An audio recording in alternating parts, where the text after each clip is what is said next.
Now, I'm wondering why other people have lived through the same period as I have lived through, know some of the same fakeries that I know.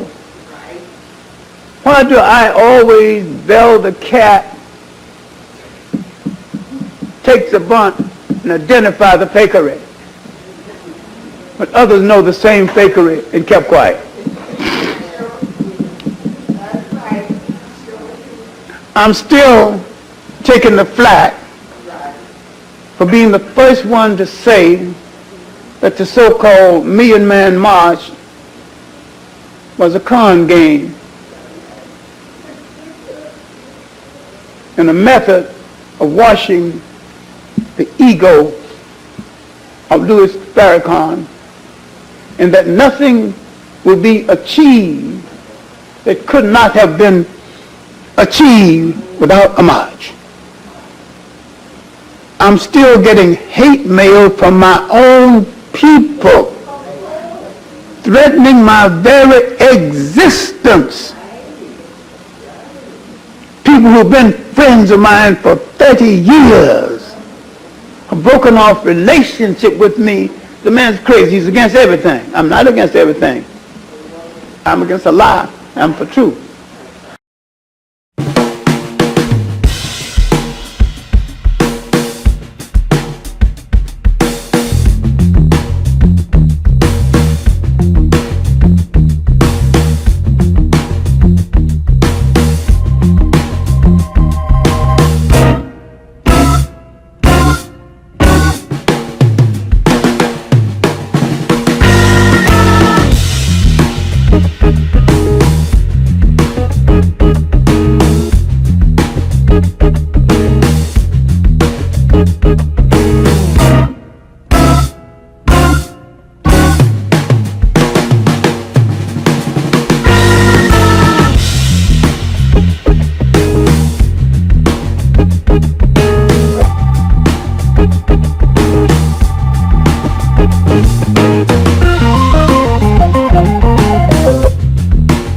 Learned people suggesting to me that the Brown decision set education back for black kids. Why are we fighting these battles? Why, when our kids are getting fighting for resources for what is a substandard education, graduating not reading at grade level in a lot of cases, not all cases, but in many cases. Why are we fighting this when we know there was a period of time in our history when we were educating our kids? And the Brown comes into effect, and you lose so many of the black teachers who were teaching these kids. And don't forget, part of the buy-in for a lot of these districts, these white districts, was that these black teachers aren't going to teach our white kids. Absolutely, Steve. Before I go to break. Yeah, I'm not generally a fan of government intervention, but people have to understand that it was government that caused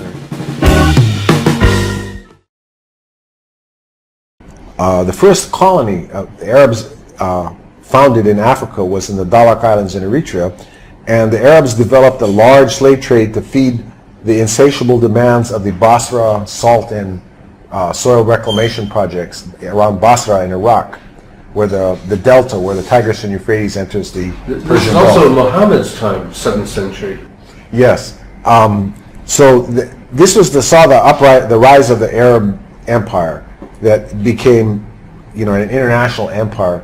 But the first 250 years of the Arab Empire saw a large, massive slave trade where they were going into East Africa and taking slaves. If you read the classic Arab scholars like Ibn Khaldun and Al-Masudi and even Ibn Battuta, they speak of these massive concentrations of African slaves in Iraq.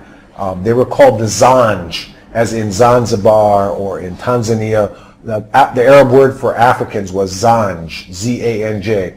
So there was a series of the revolts of the Zanj, or the African slaves in Iraq. And at one point, the revolts were so large that the Zanj rose up and captured the city of Basra and massacred, because apparently they were treated so brutally by their Arab slave masters, they massacred every man, woman, and child in Basra and established an African kingdom in Basra which is the closest large city to Baghdad, which at the time was the center of Arab culture in the world. The first great African slave revolt historically documented took place in Iraq. Known as the Zanj Revolt, it lasted from 869 to 883. Thousands of African slaves from East Africa working in the salt marshes in southern Iraq joined forces with other groups to revolt against slavery and for social changes. The Zanj rebels even established their own state with its capital called Al-Muqtada, and during 14 years seriously threatened and challenged the reign of the Abbasid Caliphate. They spoke of, al-Masudi in particular spoke of one plantation in the salt fields of Basra that had 50,000 African slaves there. Now, if 50,000 African slaves were living there, to get those 50,000 African slaves, they had to capture 100,000 able-bodied adults in East Africa. Because out of every 2 slaves that are captured, 1 would die in transport. So, if in the Americas, if a slave life lasted 7 years, let's just say for round figures, the Africans in the slave fields of Basra lived for 10 years. That means every 10 years, 200,000 new able-bodied adults had to be captured in Africa to supply 100,000 slaves to keep the Basra plantations operating. So that means in 100 years, you're talking about 2 million African able-bodied adults were taken from East Africa to Iraq. Okay, and they're treated so brutally that they regularly rose up in rebellion. Not so much in the European slave trade in Africa, but in the case of the Zanj, the African slaves in Iraq, there was subhuman bondage. And that if you read the Arab writers, the description of the African slaves, where they spoke of them having large sexual organs, of smelling bad, of being thieves, of wanting to rape their women, of being dishonest and lazy, it sounded just almost exactly like the portrayal of Africans by the white slave owners in America. Let us start our class with a prayer. In the name of the African ancestors who began the march of humankind in the womb of Mother Africa, we ask these ancestors to be with us, to strengthen us, and give us a vision for the future. In the name of the African ancestors who began the march of humankind in the womb of Mother Africa and marched down the Nile, laying the foundations for human civilization and culture, we ask these Africans to be with us, to strengthen us, and give us a vision for the future. In the name of these African ancestors who built their pyramids and their temples to their God concepts, to their principles, and to their moral values, who left us a legacy of architectural and monumental building unparalleled in the history of the world, we ask these ancestors who built the pyramids, who built the temples, to be with us, to strengthen us, and give us a vision for the future. We ask these African ancestors who took this African culture and extended it throughout Africa, building the stone cities of Zimbabwe, building the empires of the Sudan, Ghana, Mali, and Songhai, building the Swahili city-states along the east coast of Africa, and in Christian Africa asking King Lalibela and giving him the courage to build the 12 churches of Lalibela from the ground down, monuments to the world. We ask these Africans who spread this culture to the Dogo and to the Akan and to the Yoruba and to the Bankongo and to the Zulu.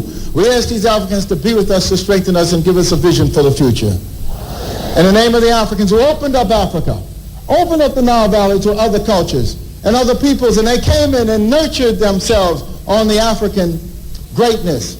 First coming in early were the ancient Hebrews, and they synthesized this culture and produced Judaism. Later coming in were the Christians, and they synthesized this culture and produced Christianity.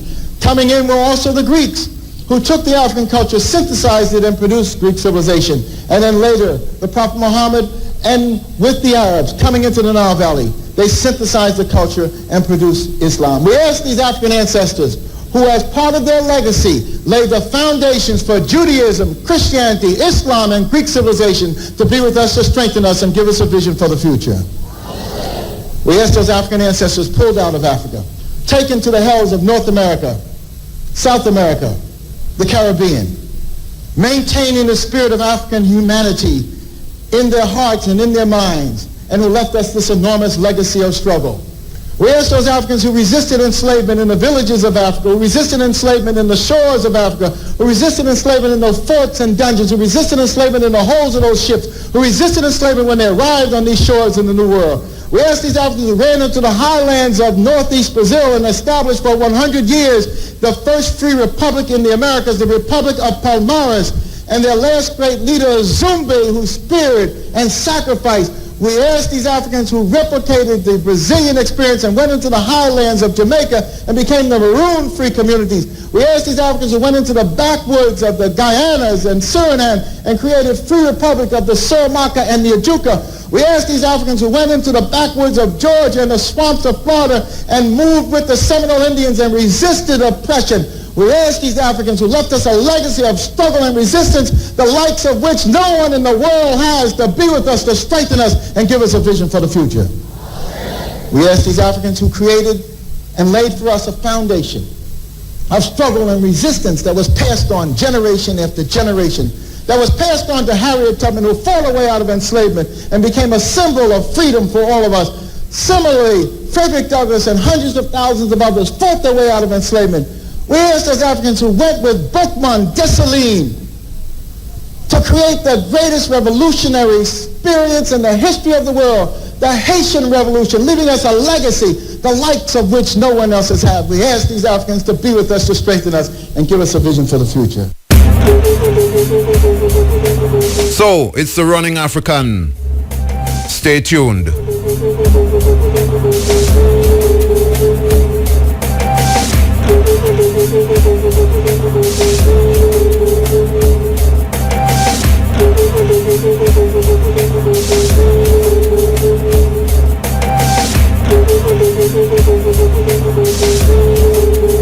Speak truth to the people.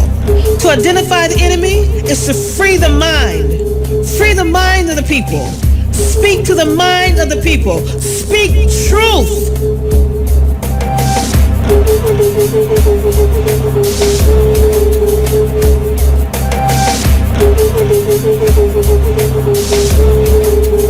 Hide nothing from the masses of the people. Tell no lies. Expose lies whenever they are told. Mask no difficulties, mistakes, failures. Claim no easy victory. When we lose our African connection, we lose our world connection. When we disconnect ourselves from Africa, we cease to be a world people. Without the African connection, we are a disjointed people, begging for the entry into somebody else's house.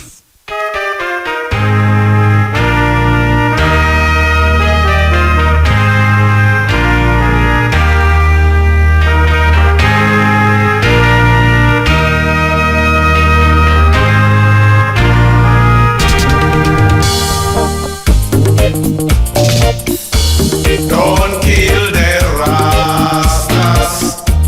Don't kill the Rastas.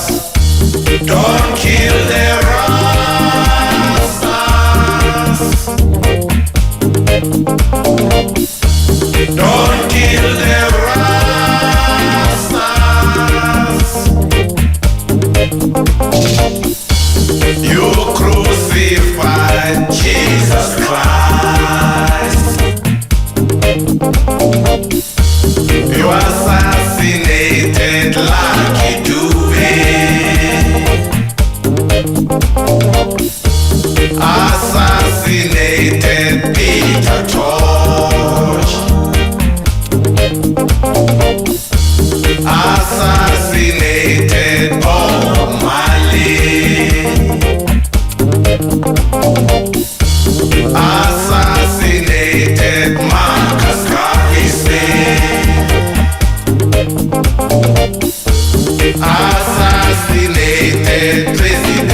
Young freedom fighter.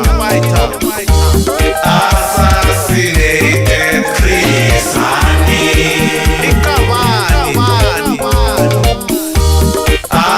Assassinated Solomon Mahlangu. Jeffrey Africa. Running Africa di. Ahaye Jamaica. Sa wote kaka se eboso kadia ewo Ire FM.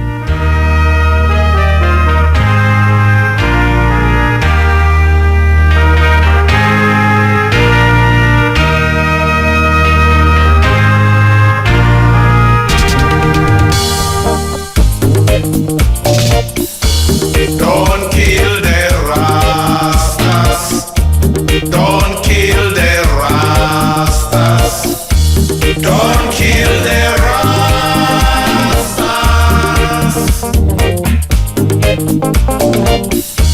Don't kill the Rastas.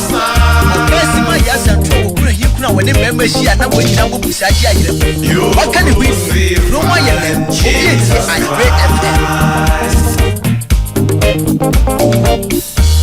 You assassinated Lucky Dube. Assassinated Peter Tosh. Assassinated Bob Marley. Assassinated Marcus Garvey. Assassinated President Marshall. Assassinated Chris Hani.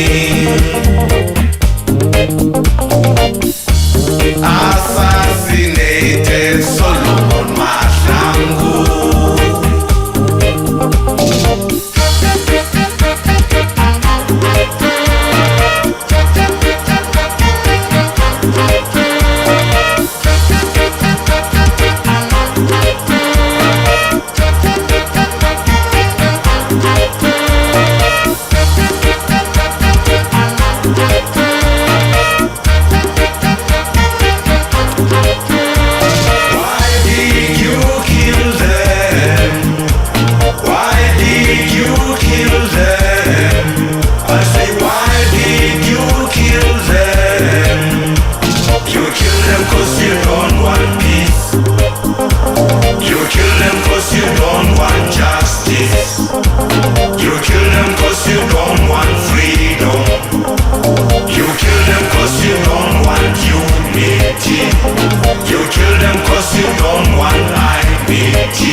To identify the enemy is to free the mind.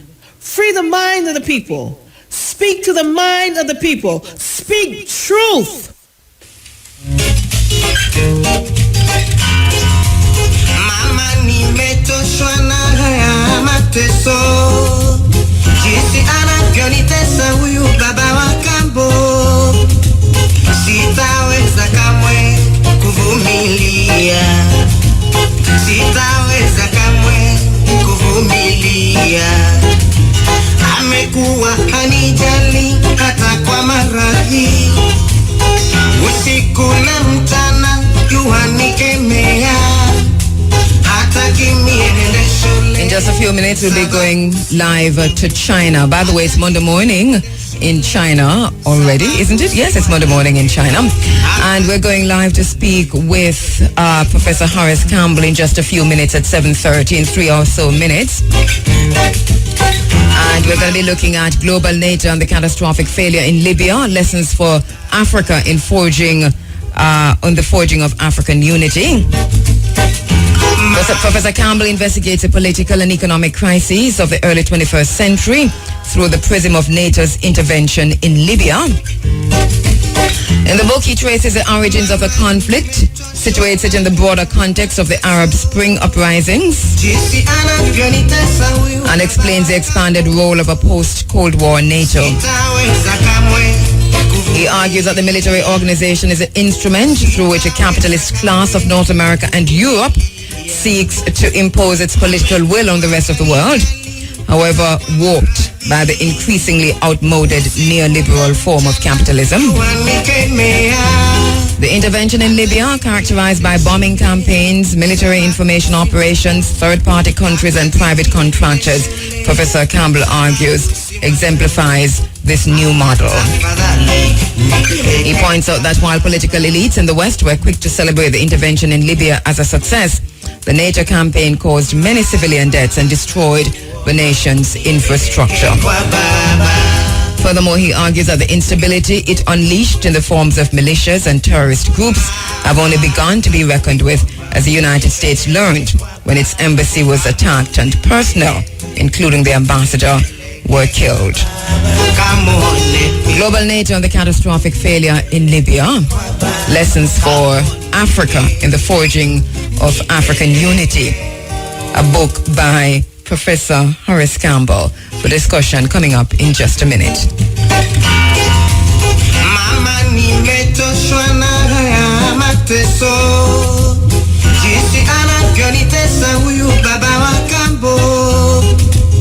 Sitaweza kamwe kuvumilia. Sitaweza kamwe kuvumilia. By the way, Professor Campbell is a noted international peace and justice scholar and professor of African American Studies and Political Science at Syracuse University in New York. He has been involved in Africa's liberation struggles and in the struggles for peace and justice globally for more than 4 decades. His recent book is Global Nature and the Catastrophic Failure in Libya. He is the author of Rasta and Resistance, from Marcus Garvey to Walter Rodney, Reclaiming Zimbabwe, the Exhaustion of the Patriarchal Model of Liberation, Pan-Africanism, Pan-Africanist and the African Liberation in the 21st Century, and Barack Obama and 21st Century Politics. All right, we're going to go live to speak with Professor Campbell. Professor Horace Campbell joins me on the phone lines live from China. Professor Campbell, good morning, Hotep. Welcome to the IRIFM Forum, Running African. Professor Campbell, can you hear me? Yes. Okay, I can brilliant. Hear you. Oh, brilliant. And you sound as if you're in the next room, so thank you very much. Very, very clear. You're in China this morning, Professor Campbell. We have been saying that, even though we're going to be talking about the book Global Nature and the Catastrophic Failure in Libya. We have read the book. We've been reading the book in the Running African Book Club, and have been talking about it among ourselves. One of the things that jumped out at me is that this book, it seems so comprehensive, so holistic, and I thought about the narrow window that you had to put this out. Can you talk to us a little bit about the research that went into the book, because it is really so comprehensive? Well, Andrea, good evening from where I am. It's after 8:30 in the evening. Yes. Our brethren called Ras Hopton, who was way up there in the hills in Section, who was a coffee grower, said next time I get on the radio in Jamaica, I should send greeting to all the Rastafari in the hills. So I'm fulfilling my promise to Ras Hopton. Yes. And I'm also sending greetings to my brethren Neville and Sister Verna, who I know listen to your program religiously on Sunday mornings. Yes. And so before I answer your question, I want to say that you have a very strong following and a very strong audience. So I'm very pleased to be on your program and to discuss this book, which I wrote as part of an urgency for those in the Pan-African world to understand the changes that took place in the world as a result of the NATO intervention in Libya, the execution of Gaddafi, and the attempts to roll back the independence of Africa. This book, for me, was as urgent as when C.L.R. James, George Padmore, and W. Du Bois stood up and spoke out against the Italian invasion of Abyssinia in 1935, and when they saw that as a lesson for the kind of war and fascism that was going to come and overtake the globe. So my book, Global NATO and the Catastrophic Failure, was a warning to the peace movement, a warning to the black liberation movement, and a warning to the world community that we should wake up to stand against the kind of militarism that is being promoted by those in Europe and the United States to solve the economic crisis. We're in the midst of the most serious capitalist economic crisis since 1930s. And there are some in the capitalist countries who believe that they can resolve this crisis through warfare. So my book, Global NATO and the Catastrophic Failure, was written as part of the campaign for peace in the world.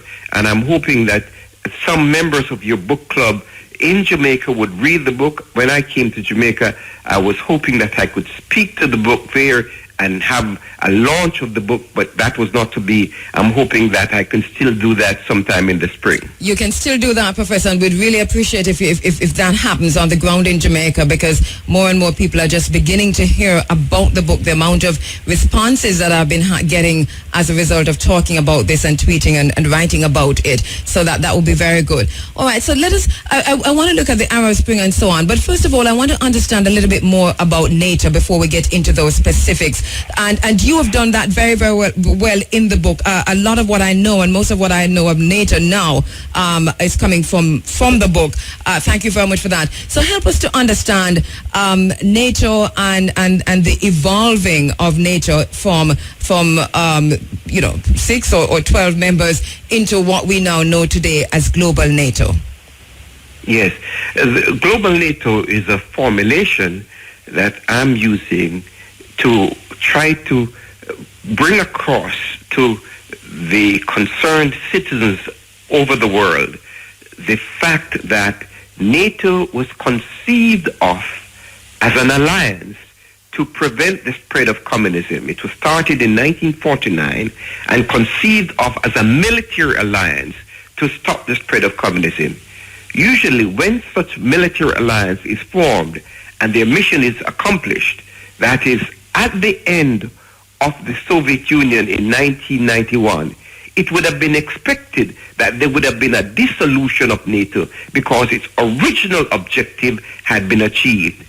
Instead, what one saw was that the original members of this North Atlantic Treaty Organization expanded up to now to include more than 20 members and going right up to the borders of the former Soviet Union, and then with a number of other alliances, such as the Gulf Cooperation Council, the Mediterranean Dialogue, the Istanbul Dialogue, they have brought in a web of alliances that is to create a military platform to protect Wall Street, and in my view, also to encircle China.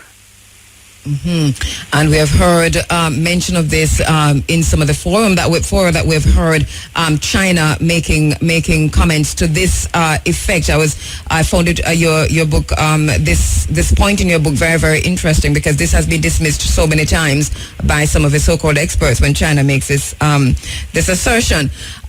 So that NATO's involvement in Libya, and one of the things that you have done in the book is that you have made a connection. You talk about Wall Street to NATO's involvement in Libya and financial banking systems. As you said in the book, this connection has not been made, but you've made that connection. Can you help us to understand that? How does this work? Yes, the NATO turns out now to be a front for the military management of the international financial system, because since 1971, the international financial system has broken down. The international financial system that was supposed to have come into being after World War II was one that was pegged to the United States dollar as the currency of world trade and as the dominant reserve currency.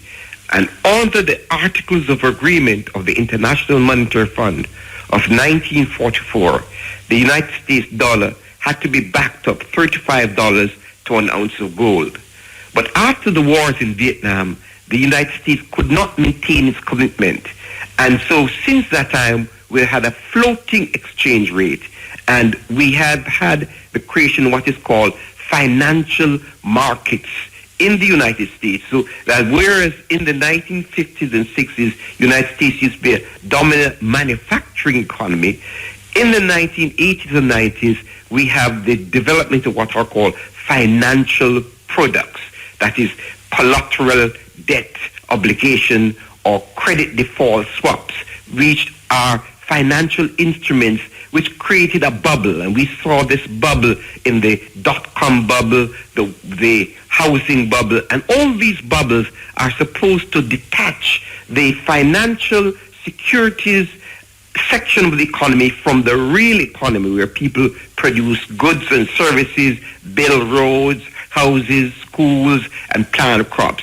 And this decoupling of the financial services industry from the actual industry created a mess for the world economy in the 1990s, firstly in Asia when we had the Asian financial crisis, then more decisively in 2008 to today, where we've had the worst economic mess since the 1930s.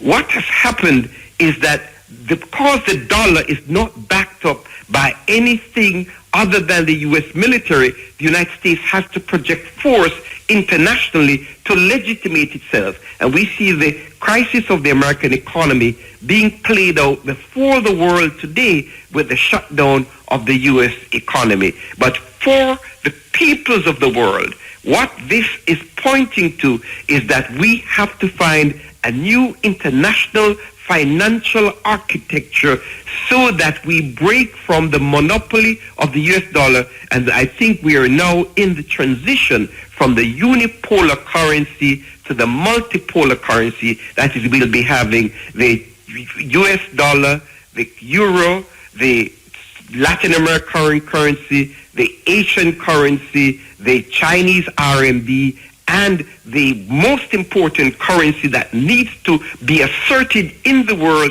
is the African currency coming out of the United Africa. And what my book pointed out, that one of the reasons for the NATO intervention in Libya was that Libya was at the forefront of organizing its resources to be the anchor for the African monetary system and for the African Central Bank, and the sovereign wealth funds of Libya of over $150 billion were being pledged to be the foundation for the transition to the African currency. And that is a threat to all countries in the world, because an African currency grounded in African resources, gold, diamonds, platinum, rubber, coltan, along with the African human resources, would make Africa a wonder for the world. And so NATO understands this, and therefore all of the countries such as Britain, France, and Italy, whose future depends on the exploitation of African resources, could not see Africa and Libya taking the lead for the African Union to start the transition towards an African common currency.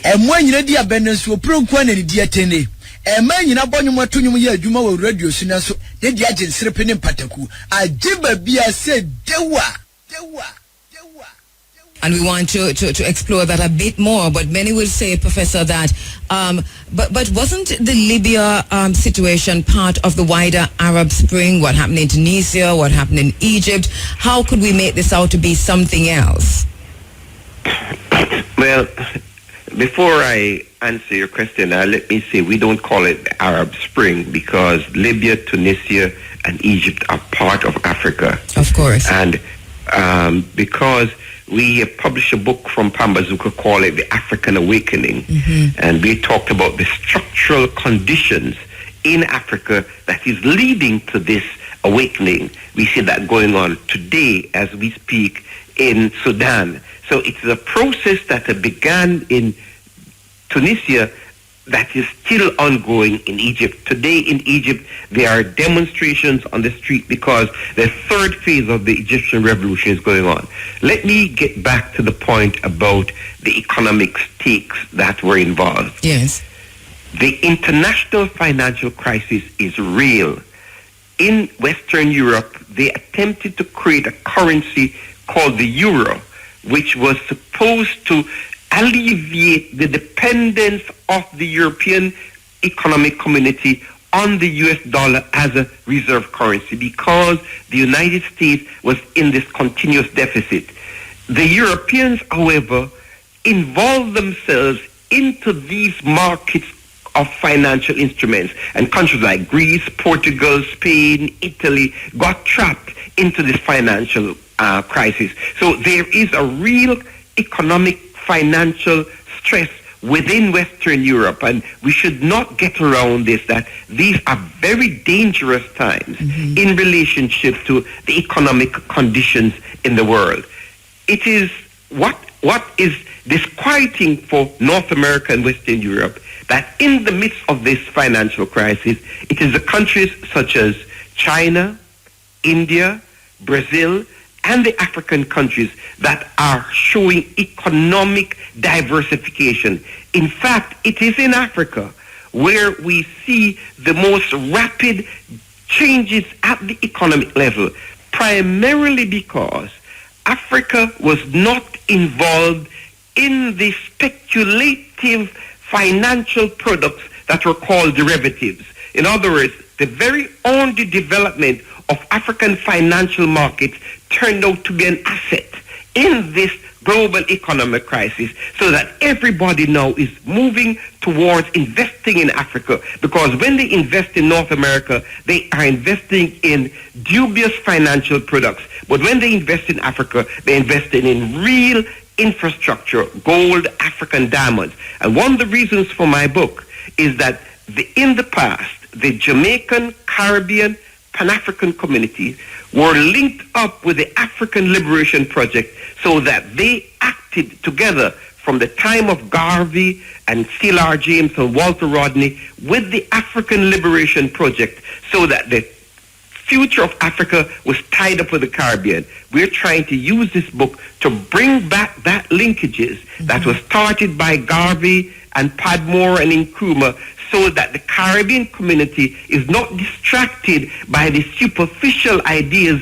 that comes out of North America and Western Europe. And for my brothers and sisters in our movement called the Rastafari movement to get back to the basics of African liberation that was the anchor for our movement 50 years ago, that some of my brothers and sisters are caught up in petty disputes in so-called mansions, and they're not involved in the sophisticated discussions that characterized the Rastafari movement at the time of Kwame Nkrumah, Patrice Lumumba, Fidel Castro, when the Rastafari movement produced great thinkers and leaders like Bob Marley and those Peter Tosh. So we need to go back to a moment when the intellectual culture in the Caribbean rises above the intellectual poverty of North America. And that point is well made in the book, and even for myself resonated. I remember at one point, reading the book and looking up and saying to my husband, and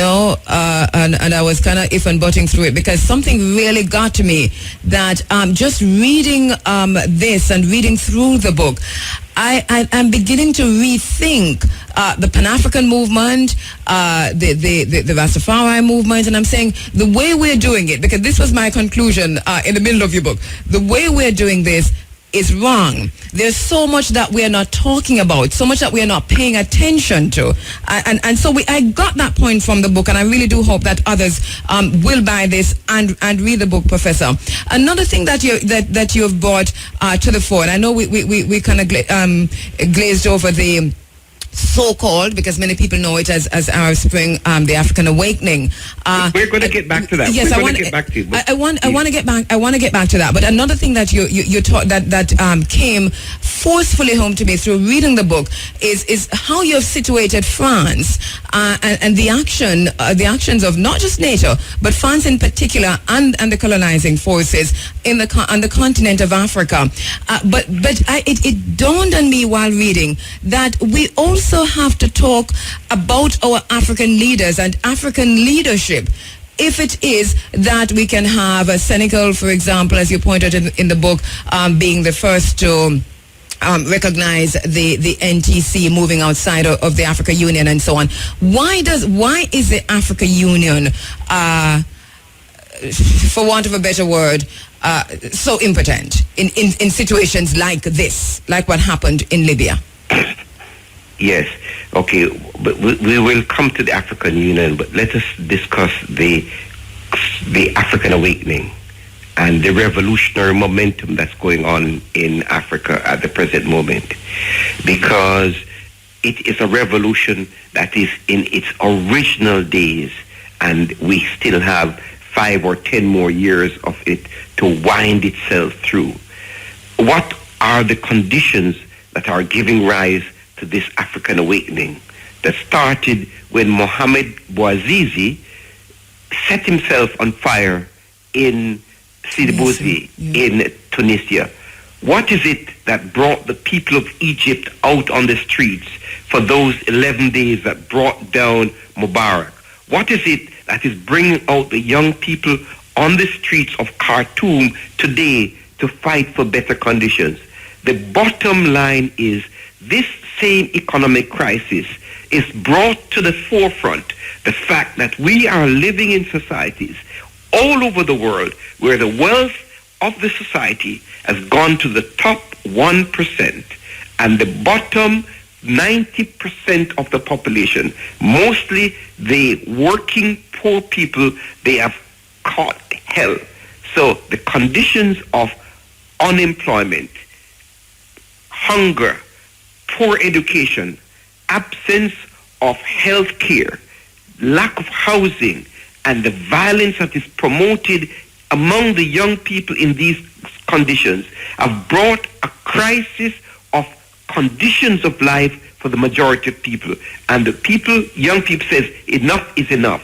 And so they set about using social media, using the ideas that came from the women. And what I think, Andrea, you should remind your listeners that it was a young woman who went on the television in Egypt using social media to say, why are we sitting down when Mubarak has $70 billion in his family and we as the people are sitting suffering? So the Egyptian revolution was sparked by the women, by the social media, and now we are in a stage in Egypt where the conservative militarists, along with their allies in North America and Israel, are seeking to hijack the Egyptian revolution. But this attempt to hijack the Egyptian revolution will, in my view, not go very far.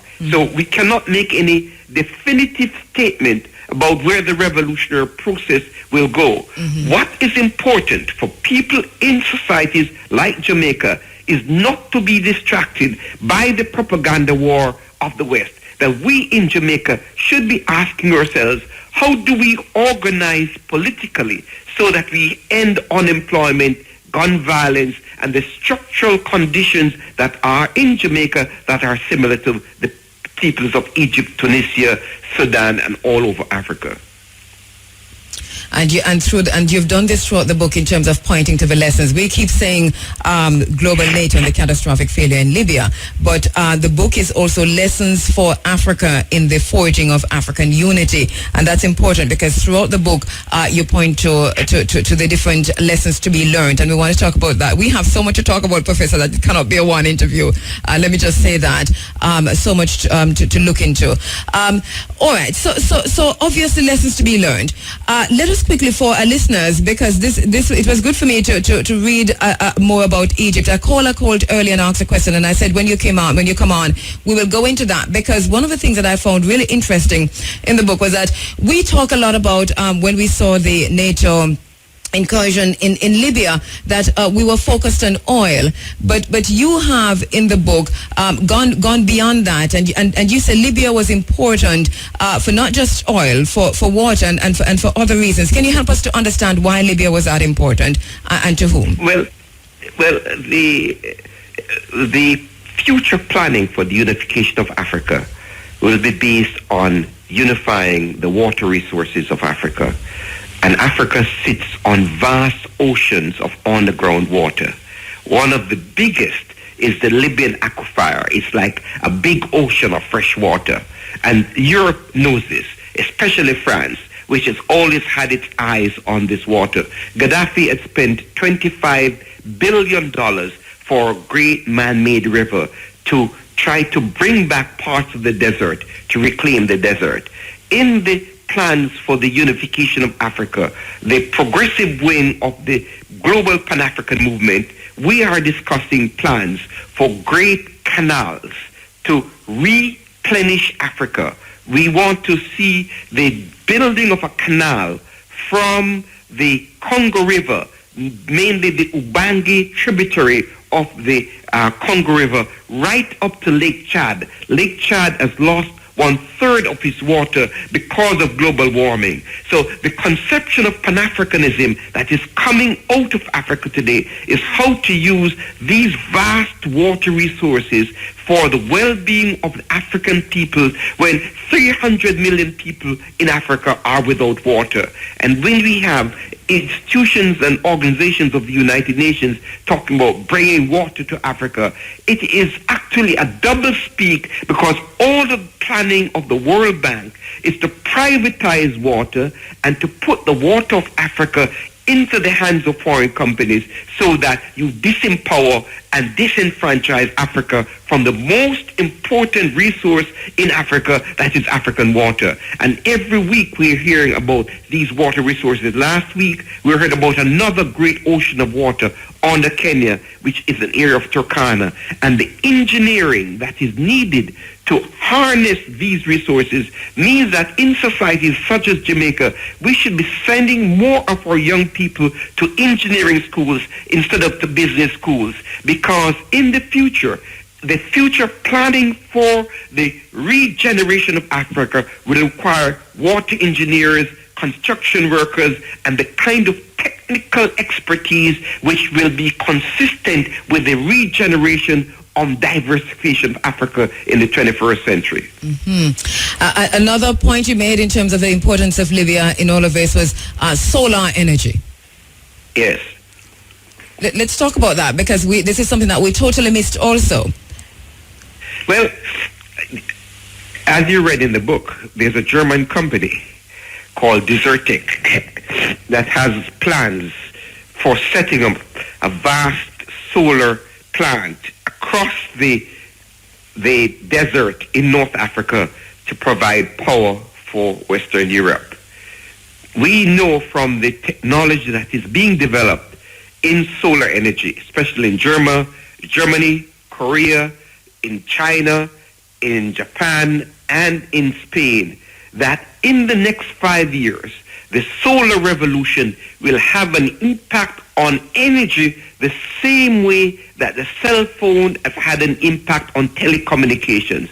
And what we need to do in planning for the democratization of the delivery of energy is how to harness solar energy in a way in which this technology can be used at the lowest level. I live in China at the moment. I'm speaking to you from Beijing. I just come back from the countryside, and in the 300 kilometers that I traveled from Hebei province back to Beijing, every house in China has some sort of solar panel, so that heating for homes and the technology is at the lowest level, so that the technicians on the streets have the capabilities how to repair solar. Now, what about a country such as Jamaica, where there is sun more than 300 days out of the year of 365? Why are we not planning at the educational level, at the level of our institutions, for the diversification of the energy production in Jamaica, so that Jamaica could become a different kind of place? That's because we do not have the leadership. And this is where the Rastafari has to go back to its roots, because at its origins, the Rastafari movement, when it started at Pinnacle, was a movement to develop agricultural self-sufficiency, housing self-sufficiency, skill self-sufficiency, cultural self-sufficiency. Now, my wing of the Rastafari movement, we're going to create intellectual self-sufficiency, so that we can bring all of the traditions of the Rastafari back to where it was, because we believe then, as we believe now, the future of the Jamaican people is tied up with the liberation and dignity and prosperity of Africa. So my book is in the tradition of the original Rastafari movement that sees the future of Jamaica linked up with the future of Africa and the future of African people everywhere. Talking to Professor Horace Campbell, who is talking to us live from China. His book is called Global NATO and the Catastrophic Failure in Libya, Lessons for African in the Forging of African Unity. Hide nothing from the masses of the people. Tell no lies. Expose lies whenever they are told. Mask no difficulties, mistakes, failures. Claim no easy victory. We're speaking with my very, very special guest, Professor Horace Campbell. He's speaking to us live from China. Once again, let me just encourage our listeners to get a copy of the book, Global NATO and the Catastrophic Failure in Libya. Let us read this and have our discussions in our communities, in our clubs, whether it's book clubs or African clubs, in our meetings and so on. I think it's very important for us to do that even after the program is finished.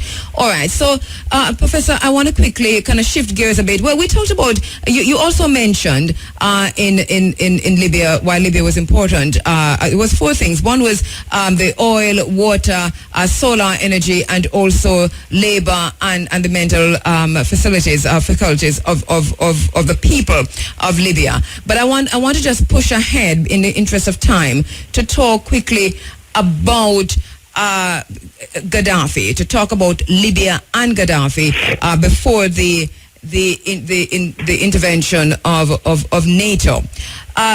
For myself, and many of our listeners probably don't know this because I've always talked positively about Gaddafi, but I've been ambivalent like many others. In the book, you've done a very good job for me and for others who didn't know much about this man, to kind of situate him, his many personalities, his changes over time, and you have done this in eras, the 1970s, moving down to the reform period. In a nutshell, can you help us to understand this complex person, Muammar Gaddafi? Yes, thank you for that question. Going on in these societies, and when we develop the intellectual sophistication, we have to distinguish between the individual leader and the principles around which we stand for with anti-imperialism. In other words, as a Pan-Africanist, as someone who comes out of the tradition of African liberation, I was opposed to Gaddafi. I had lived in Uganda when Gaddafi aligned himself with Idi Amin to attack Tanzania. And I am part of the Dar es Salaam School of Tanzania, along with Walter Rodney, that saw Tanzania as a fountain of the support for African liberation. So Gaddafi was misguided then. Gaddafi was misguided when he supported Charles Taylor and those people in Sierra Leone and other societies in Africa to support basically gangsters who presented themselves as freedom fighters like Charles Taylor and Fode Sanko. So what this book is saying to those in the Pan-African movement, that we have to develop a sophistication so that we can critique and oppose Gaddafi, but we have to oppose even more Western imperialism in Africa, because this is a bigger contradiction than any contradiction we have with Gaddafi. And it is that kind of political and intellectual sophistication that we have to bring to the table so that we do not have any simplistic understanding. And in the end, the way in which Gaddafi was executed was basically to send a signal to every African leader that whoever you are, we can deal with you, we can kill you, we can sodomize you, and then we can put your body into a freezer like your meat. This was an attempt to humiliate Africa. So this issue of the NATO intervention went beyond the person of Gaddafi and struck at the root of the question of the dignity of Africans. So whether you agree with Gaddafi or not, you believe in the dignity of Africans in life and death. So one was opposed to the treatment of Gaddafi in the way he was killed and sodomized and the way he was executed on the orders of the French president, because the French president and the French ruling class had so much to hide based on their allegiances with Gaddafi. So I am saying that just as in Syria today, we may oppose the political leader Assad because he's been there for a long time with his family, but we're even more opposed to the jihadists that are being supported by Saudi Arabia and Israel and the right-wing forces in the United States of America. And that kind of sophistication must guide us so that we do not make snap decisions about international politics.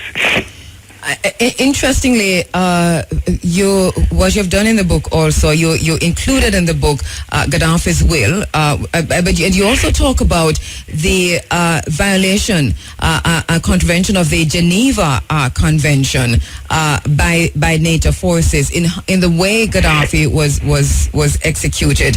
And as you pointed out just now, talked about the importance of understanding the manner in which Gaddafi was executed for African people to understand that. I want you to talk to us about, is it Sirte or Sirte? Yes, I had, in reading the book, an aha moment, because you what you've done is to show us the importance of Sirte. You've said that this is important for the African Union, for the forging of African unity, for us to understand the importance and what happened there. Talk about that quickly, Professor. Yes, that is very difficult to speak about quickly because Sirte becomes important because Gaddafi was rescued by Nelson Mandela. He had been labeled an international terrorist and Libya was labeled as a rogue state. And Mandela, who himself had been labeled as a terrorist, went to Gaddafi and says, let us put whatever is on the table and negotiate what must be negotiated over this question of the Pan Am aircraft. And Mandela himself shuttled between the leaders of Europe and Gaddafi in 1 week to say, we are going to resolve this question. So we have to see in Africa the importance of the leadership that came out of the African Liberation Project and African diplomacy. Because of the success of Mandela in ending the sanctions against Libya, Gaddafi called an extraordinary meeting of the Organization of African Unity in Sirte in 1999. At this extraordinary meeting, they laid down the discussions for the creation of the African Union.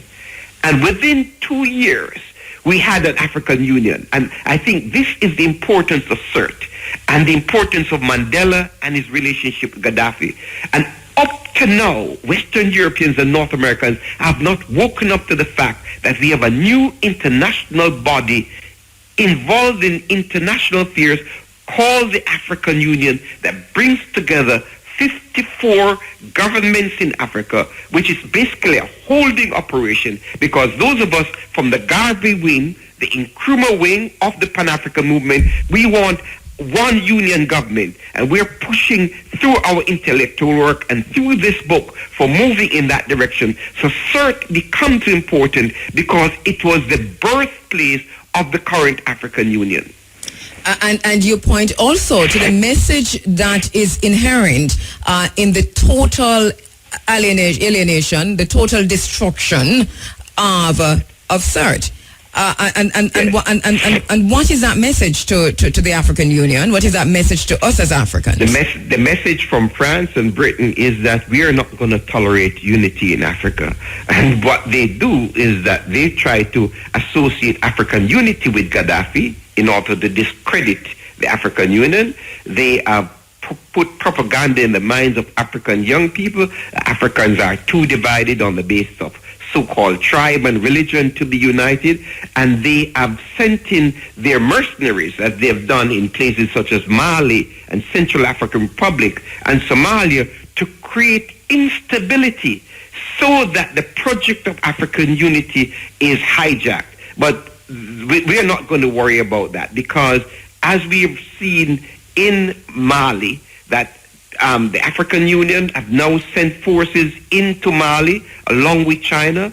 In the Democratic Republic of the Congo, the African Union has sent forces from Tanzania and South Africa. And one of the things that your listenership should do is to get on board with discussions on the work of the African Union to accelerate African unity. Just this week, a decision was made in Ghana to hold the 8th Pan-African Congress in Ghana next year.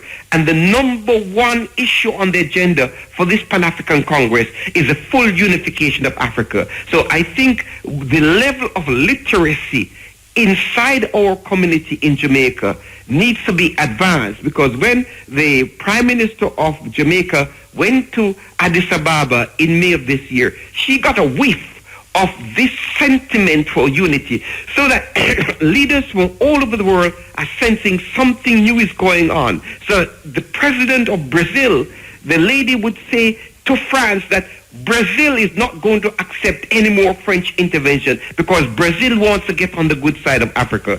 So we have to get beyond the Western propaganda to see that something new and alive is going on in Africa, and that the Libyan intervention by Western Europe has brought home to the African peoples that they cannot depend on the current leadership, because many of the current leaders are compromised by the fact that they've stolen the money from the people.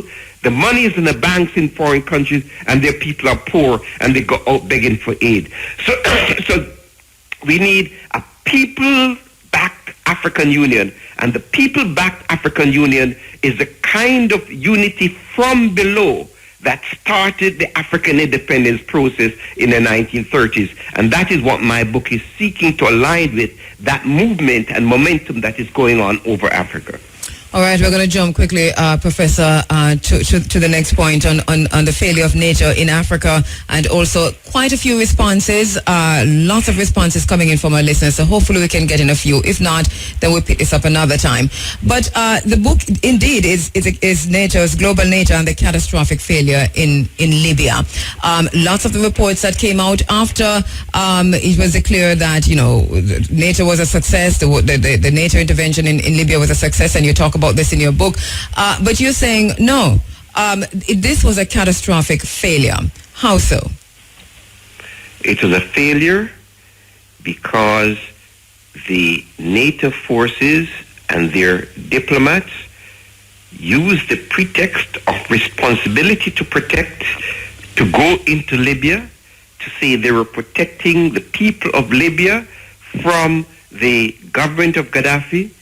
But when they finished, more than 50,000 Libyans were killed. That the situation in Libya is far worse than it has ever been in the history of Libya. There are 1,700 militias running around all over the country. Not even their oil companies that were hoping to benefit from Western occupation can do business there because there's been an oil strike for the past 2 years. It has been a catastrophic failure because of the instability for the lives of the people of Libya and for the mess it has created in North Africa in releasing the jihadists, that is, those fundamentalists and extremists that were organized by NATO along with the private military contractors to overthrow Gaddafi, to the point where the United States ambassador to Libya got caught in that whole mess, and he himself lost his life on September 11th. So it is a mess all around in Libya today. What do we know of the current situation in Libya? Libya, as many might have noticed, is totally out of the news, except for yesterday there was a report of an Al-Qaeda operative leader being captured in Tripoli. But what do we know of what's happening on the ground today in Libya in terms of stability, in terms of the social and political conditions? Well, you see, these reports that come out, you treat them with a grain of salt, because when the Western news provided information, they said that this leader was wanted for the bombing of the U.S. Embassy in Kenya and Tanzania in 1998. Yes. 2 years ago, they said that they've killed all of the leaders who were involved in that. So we will wait until we can authenticate what happened in Libya yesterday, because we know that part of what NATO does is to use Western media sources to carry out psychological and propaganda war against the people of the world. So this so-called war against terror, we are very cautious about it, because when they say they're fighting war against terror, why are they supporting the same terrorists in Saudi Arabia and in Syria? They're financing the same jihadists. So we are very cautious when we see these Western reports. Of course. And in terms of the situation on the ground today, what do we know, Professor, in terms of the political situation? The situation on the ground is horrible for people, especially for women, because there are militias everywhere and there's no peace in Libya, especially for black Libyans in Tawerga who were called mercenaries, and 30,000 black Libyans from their city have been driven out of their homes and they cannot go there. This is a matter that all people of African descent should be bringing to the United Nations, that there must be investigation of NATO of what is happening to these people inside of Libya today. And as you mentioned, the black Libyans, one of it, there are so many components, so many elements to the book and even for myself as a media practitioner, that we have to sit down and take apart and look at our own complicity in all of this. Media in Jamaica, you talk a lot about the Western media. And I'm sure that, and as you have been doing throughout this interview, that you have made the connection to the role of the Caribbean, the role of the African diaspora in forging African unity, and the lessons to be learned here. But I found that there is a big lesson, a great lesson to be learned, Jamaican media, Caribbean media to be learned, and we all need to read your book, because Caribbean media regurgitated. You talk about the psychological warfare, Western media being used as part of war, but Jamaican media, Caribbean media regurgitated CNN, the BBC, Al Jazeera, and so on. And people were even proud to say that we were quoting Al Jazeera because it was Arab media. But from our own perspective, Professor, as Jamaican media, we made some very serious mistakes. Well, they made some very serious mistakes in how we regurgitated information they regurgitated information from the Western media. Well, let us go back to the origins of the Rastafari movement and Marcus Garvey.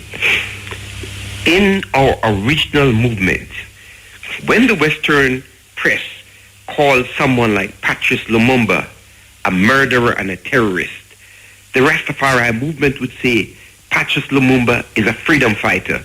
Would say Nelson Mandela is a freedom fighter. So when someone like Bonnie Wailer would make a song about Patrice Lumumba, it was part of the educational process going on among the Rastafari to explain to the people who is Patrice Lumumba and who is Kwame Nkrumah. We do not have that process going on. In fact, the University of the West Indies has lost its political anchor in the society because it is basically a school to turn out people in MBAs and business, and it has lost its role in the Jamaican society as a place to bring knowledge and to link up. And 50 years after independence, there's no serious African studies at the University of the West Indies. So we cannot blame the masses of the Jamaican people and the media. We have to look at what kind of leadership is coming from the two political parties. And that is why the work you're doing, Andrea, in this program and IRA FM is so important, because from this interview, it has shown me that you've taken the time to read the book and that you are doing this interview from an informed perspective. That is a kind of normal Jamaican media person we need at this moment in human history. And I want to applaud you for the kind of work that you're doing in Jamaica to lift the intellectual culture of our society. Thank you, Professor. So leadership is important in this debate, and this is, and we are going to have this conversation. I think it's as a continuing, and this is a definitive moment, I think, for myself in the space in which I stand, and I know for many others as we continue to look at your book and to have conversations with you. We've had some responses, which from our listeners on Facebook, for example, Patrick Howell is saying, too much damn talking, he says. We are people of chatting. When we are going to do the work, he said the professor spoke about energy in Libya. But what is Professor Campbell doing to assist the OUR, who are now struggling to find... I'm losing it. Struggling to find a bidder for the 360 megawatt power station. He says Professor has to apply real life. Jamaica need, which is what you've been saying actually, Jamaica need doors and not just bystanders. But this is exactly the point you're making, isn't it, Professor? Well, I think what we should remind the listeners is that I was not a bystander. I invested my time in bringing out an intellectual work which could be part of the impetus for the doors in our society. So this book did not just jump from the sky. Mm-hmm. Someone had to do the intellectual work. Yes. And that's what my argument is, that there are many talkers in the society, but we're not doing either the intellectual work or the practical work to meet the challenges of our society. What as far as you're concerned, from your perspective, what would the practical work entail for the young Jamaican who is listening today, the African Jamaican who's listening today, who's saying, from this interview, from this discussion, I'm not just going to read the book, but I need to get up and move? Yes, well, I can only draw from where I stood as a young person in Jamaica. When I was a young person, I belonged to a community where we looked up to those in our community who were striving towards changing the conditions in their communities. And they did this either through getting into education, into business, into skills, or into new forms of community organizations. And we had socialist principles in our communities. One socialist principle that was very strong in our community was something called partner, where people contributed money every week. So someone was building a house, who had a field to do things, they would contribute money. There was a certain level of cooperation within the community. What we've had in the era of neoliberalism is this individualism, me get rich, support gunmen, support violence, support masculinity, violence against women. All of the distortions of our community is manifest in the badmanism that we see, where the gun culture in the society could elevate someone like Dudus to become a central cultural icon in our society, and the politicians cannot develop the kind of mechanism to say what happened in Tivoli Gardens in 2010. That is a statement of why the young people are misguided in Jamaica. So we have young people trying to assert themselves through athletics. We need to find a diversion from the kind of political violence that is promoted in the community by the capitalists, so that the Jamaican working people are divided. When we lose our African connection, we lose our rural connection.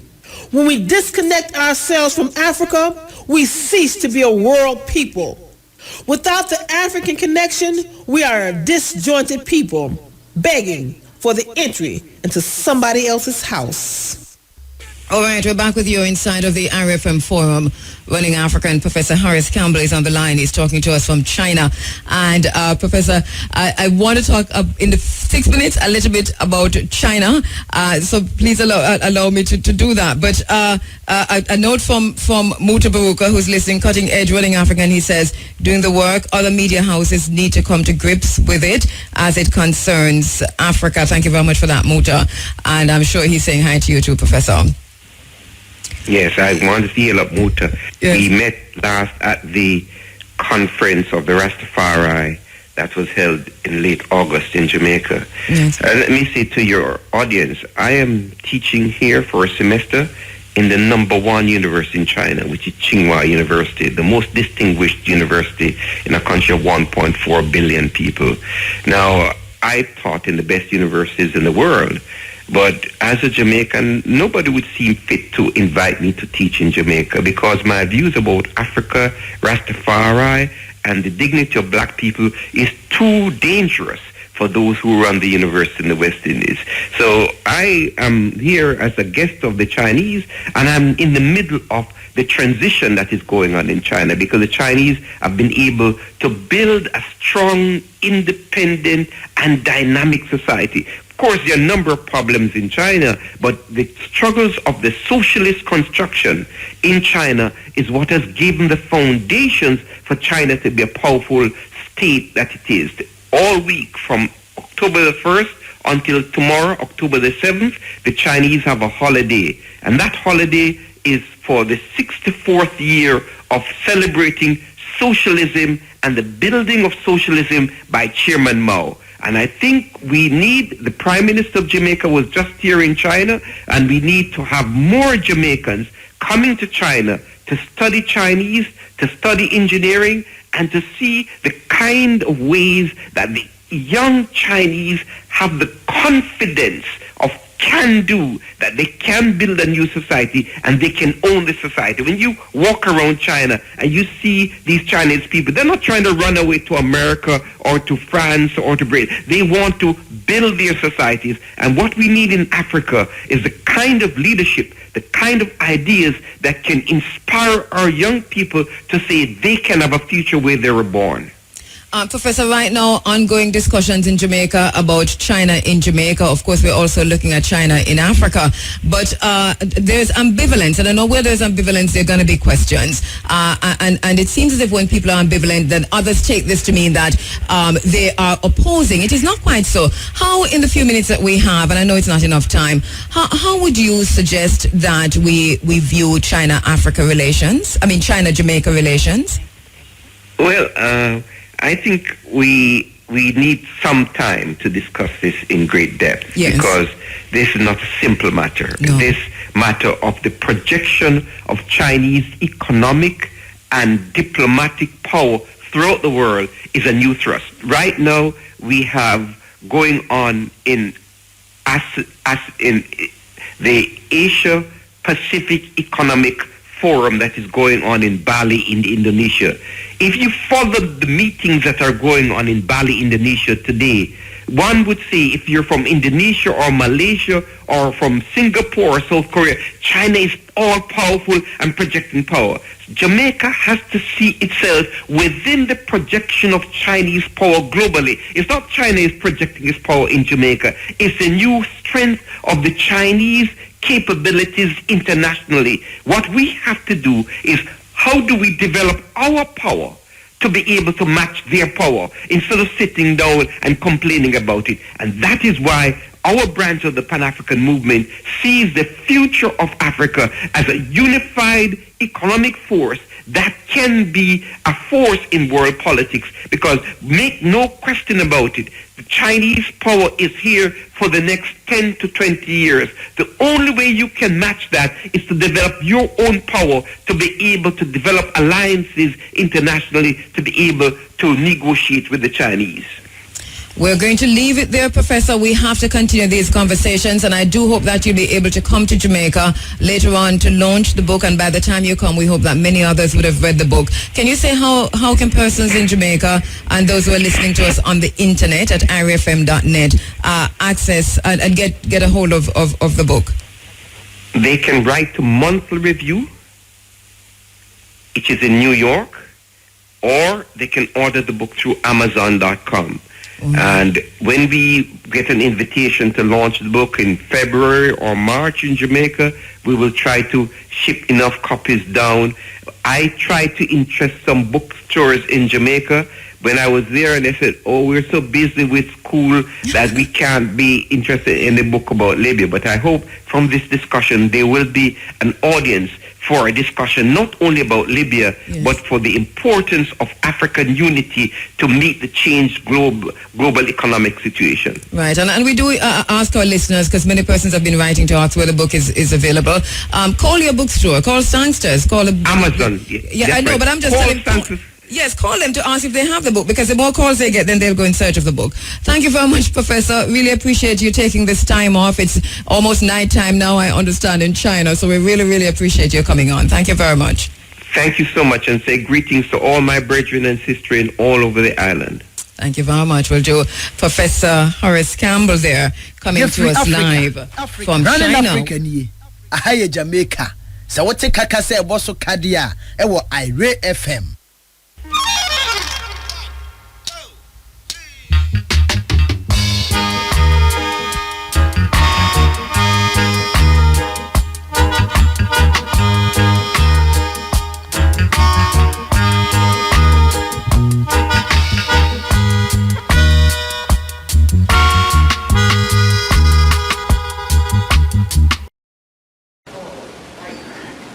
I appreciate being here at this critical time in our history.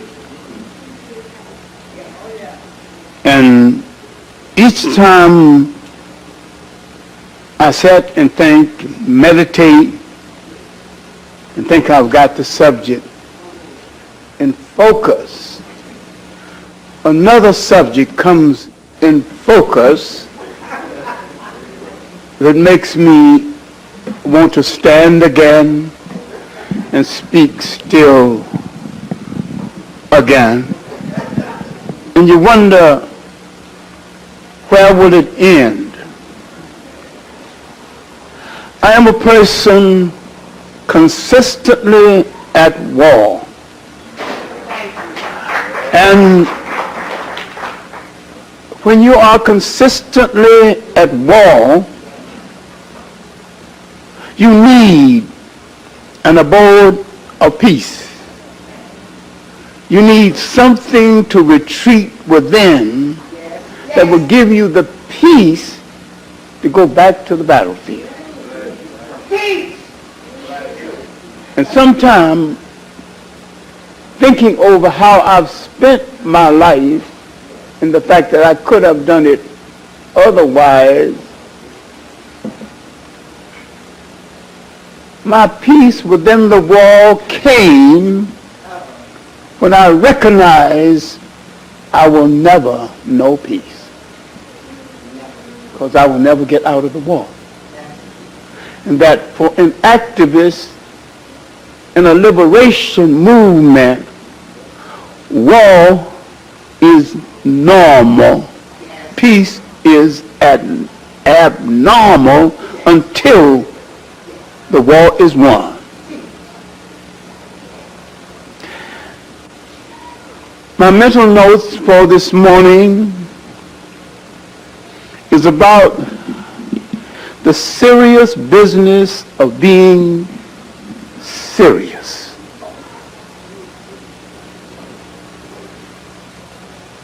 and oppressed people, realizing the nature of their oppression and not being able to face it frontally,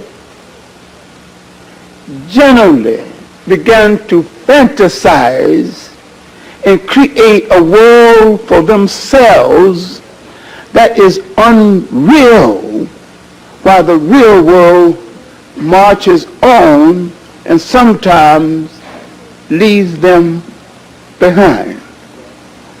People, like objects, sometimes become obsolete because they didn't keep up with the age in which they live. At this critical time in my personal history, trying to hold what's left of my family together, trying to communicate with my extended family that sometimes is just as dependable as what's left of my natural family. In the midst of all of this,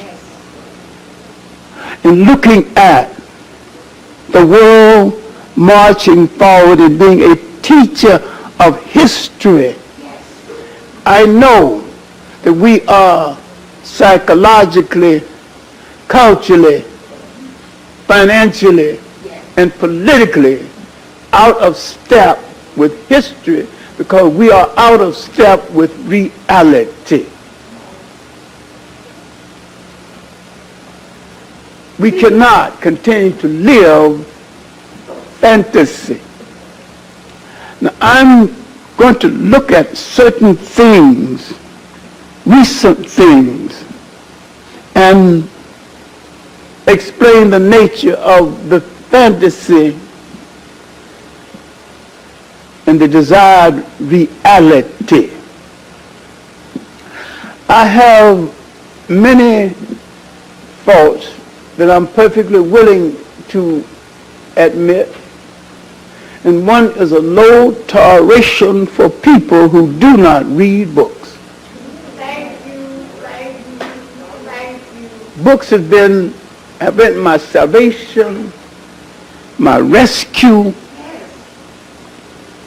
my spiritual abode, to the extent that it's inconceivable to me that there are people who don't read those objectives called books.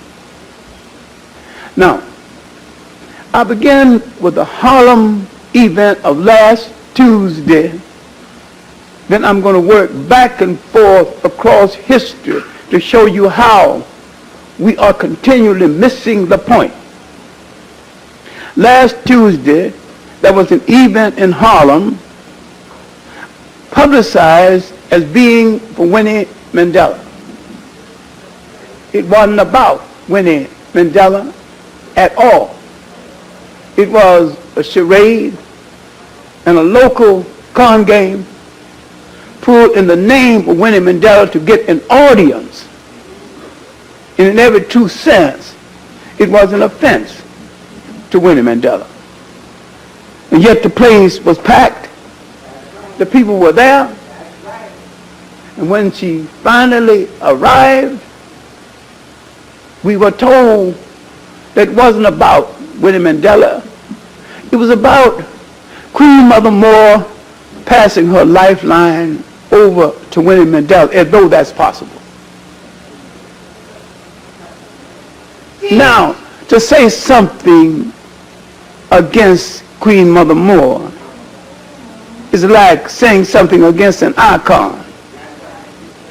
Now, I'm wondering why other people have lived through the same period as I have lived through, know some of the same fakeries that I know. Why do I always bell the cat, take the bunt, and identify the fakery, but others know the same fakery and kept quiet? I'm still taking the flak for being the first one to say that the so-called Million Man March was a con game and a method of washing the ego of Louis Farrakhan, and that nothing would be achieved that could not have been achieved without a march. I'm still getting hate mail from my own people, threatening my very existence. People who've been friends of mine for 30 years have broken off relationship with me. The man's crazy. He's against everything. I'm not against everything. I'm against a lie. I'm for truth. Now, let's deal with this event. Finally, when Winnie Mandela entered, she told them she wasn't feeling well. They continued the ceremony. They continued all of this adoration for Queen Mother. Now, I'm going to sit silent. Now, I've lived in this city since, New York City since 1933. I came here as an 18-year-old teenager. I know Queen Mother Moore for nearly 40 years before they called her Queen Mother Moore. Her name is Audley Moore. She was active in the American Communist Party. There are internal black parties clubs within the party. She always maneuvered herself into being the treasurer. And took good care of herself. Now, if a whole lot of people know this, now I'm going to get some more enemies by saying what is true. Queen Mother Moore is a piece of fiction created in Harlem. She's a Louisiana Creole. For most of her life, she didn't even speak to black people. She must have gotten a dozen trips to Africa. I'm the queen of the race. So why don't he just keep quiet, let her run her hustle after all?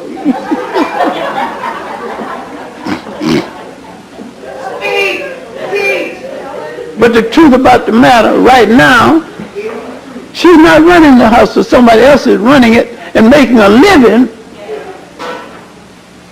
off of her running the hustle.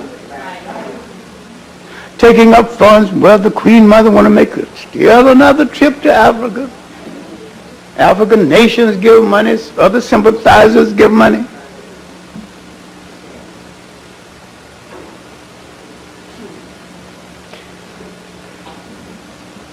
She's had a number of husbands, none of them black.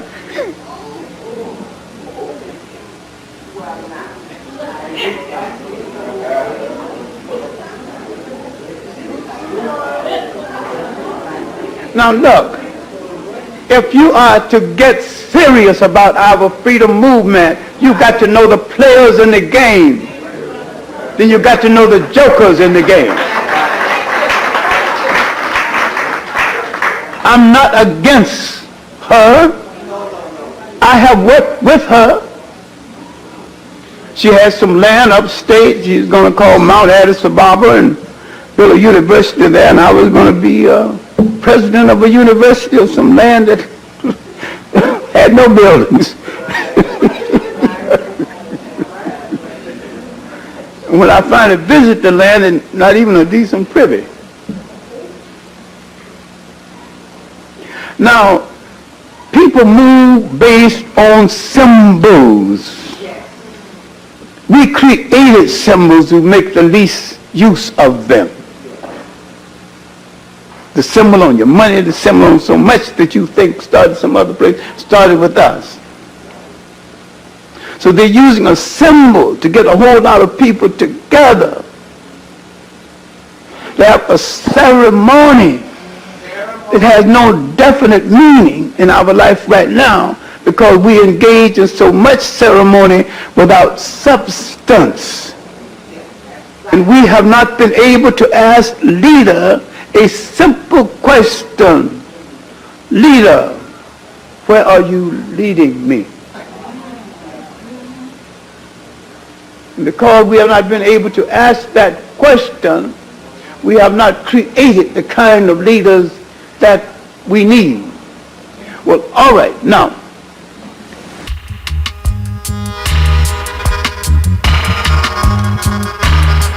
Obasima yasanto wokuru hinkuna wone mmemma hia na wonyina bopusaji ayirem. Waka ne hwidie kromo ayelem obi etie Ire FM. When we lose our African connection, we lose our royal connection. When we disconnect ourselves from Africa, we cease to be a world people. Without the African connection, we are a disjointed people begging for the entry into somebody else's house. The essence of power is the ability to define someone's reality and have them live according to that definition as though it is a definition of their own choosing. We're going to go straight to the phone lines where we understand that standing by is Professor James Small. Professor Small, are you there? Yes, ma'am. I'm here. Thank you so much for your patience. Very happy to have you online. My pleasure. You know, it happened last week and it was just about to happen again this week and I would have none of it. So we're very happy that we'll have you on as we go in search of our God and looking specifically at African spiritual systems and the ancient Kemetan mystery system, the Egyptian mystery system. But I want to start, Professor Small, by looking at spirituality and religion, because this is something that you have spent a lot of time on teaching, and African spirituality in particular. Let us start there. Well, we have to make sure we're clear what spirituality is. And to me, from what I've learned through studying different African scholars and just training myself in Africa, spirituality is a person's understanding of, comprehension of, and fully involved in their reality. You know, in Africa, when we talk about spirituality, we are talking about the African's relationship to the rest of nature and his involvement in that relationship and his understanding of that relationship. And then when we talk about religion, you know, religion isn't an opposite of spirituality. It is a tool of spirituality. Because religion involves your belief in something, your rituals, your ceremonies, and you create rituals and ceremonies as teaching tools, to teach concepts, ideas, and principles that are too vast to write down in a book. And those are the concepts and ideas about your relationship to the rest of nature and the cosmos. And just before we get to... And that's what we're talking about. Right. And when we say African spirituality, is that narrowing this down, constricting it, putting it in a box, or does it help even those of us who are among our community who are going through psychic trauma? Yeah, it doesn't narrow it down. It actually defines it. The Africans have a worldview, have a way of looking at the rest of the world that is peculiar to Africans. And that worldview arises out of the African understanding of his own beingness and the relationship and the interrelationship of that being to the rest of nature. You know, what is our relationship to plants? What is our relationship to animals? What is our relationship to the air we breathe? What is our relationship to the light energy that comes from the stars and all of the other planets that bombard us every day. Right now, you and I, we're on a radio by telephone with no wires. So the sound is passing through the air. But it's real. And so the Africans understood that a thought could pass through the air. That energy from a bumblebee, that energy from an herb, and energy from a tree, energy from the water is constantly interacting with each other, including us. Now, how do you understand the kind of interaction you need to have with the rest of the energy that emanates from the rest of the things in nature? And how do you determine what is healing? How do you determine what is harmful? You know, you build a relationship. That relationship, which should be called sacred science, is what we call African spirituality. And to go back to the point you made that religion is a tool of spirituality. Religion is used as a tool to interpret spirituality to oneself. How then do we factor in the different kinds of religion that we see now? Islam, Christianity, and so on, bearing African spirituality in mind. Well, what has happened, people have now confused the tool with the thing. You see, we operate with the tool and forgetting why the tool was created. And so the tool doesn't work unless you know its purpose and its intent. And so religion now has become rituals, but the rituals is not explaining what the metaphor is. For instance, if you take the story of Jesus Christ, we can go back in history, and every society have a Savior that is crucified in some form or another, and that is risen. Every society, from Mesoamerican, if you read the book, The Popol Vuh, which is from Peru, which is pre-Columbia, they have a story of a virgin mother birth and a child that becomes God. If you go back to ancient Egypt, they have a Set, the virgin mother, who have the child Heru, who is born of Immaculate Conception. And then you have Osar, who is crucified and then is risen again. These features are in every society. Now, what happens is when the people take the metaphor that is used to explain the concept and idea and principle and think the metaphor is reality. And we get lost. What is the principle of the metaphor? All human beings is that Immaculate Conception. All human beings. All human beings have the potential of being what we call the divine. In the Ewe language of Africa, the Ewe are people who live in Togo, and they live in the Volta region of Ghana, which borders onto Togo. And their word for God is Sobe Lisa, that God is the totality of creation itself, and that all things that exist as an expression of an aspect of that divineness. And God is not a person in any African context. God is beyond knowability. No one knows God, because to know something, you have to be able to define it and name it. And so you can't define and name something unless you know its boundaries. And if God had boundaries, it would not be omnipotent, omnipresent, omnipotent, and supreme. But what the Africans do understand is that God is the totality of everything, including us. And so we are mere expressions of aspect of the divine essence having the human experience. This is where I was going, because I know this is something that I heard you say, and the moment I heard that, it affected me at many levels, positively of course, that I saw things totally differently, because it was said so simply. And you always did feel that one of the things you said is Africans, black people, that we are the first manifestation of God in human flesh. The first manifestation as human. from that thing which we call God, the totality of everything. When it defined and manifested itself as human, it manifested itself as a black woman. And all other human beings, and even today's contemporary science has proven it to be so, emanates from the womb of the black woman, who emanates from the psyche of the divine itself.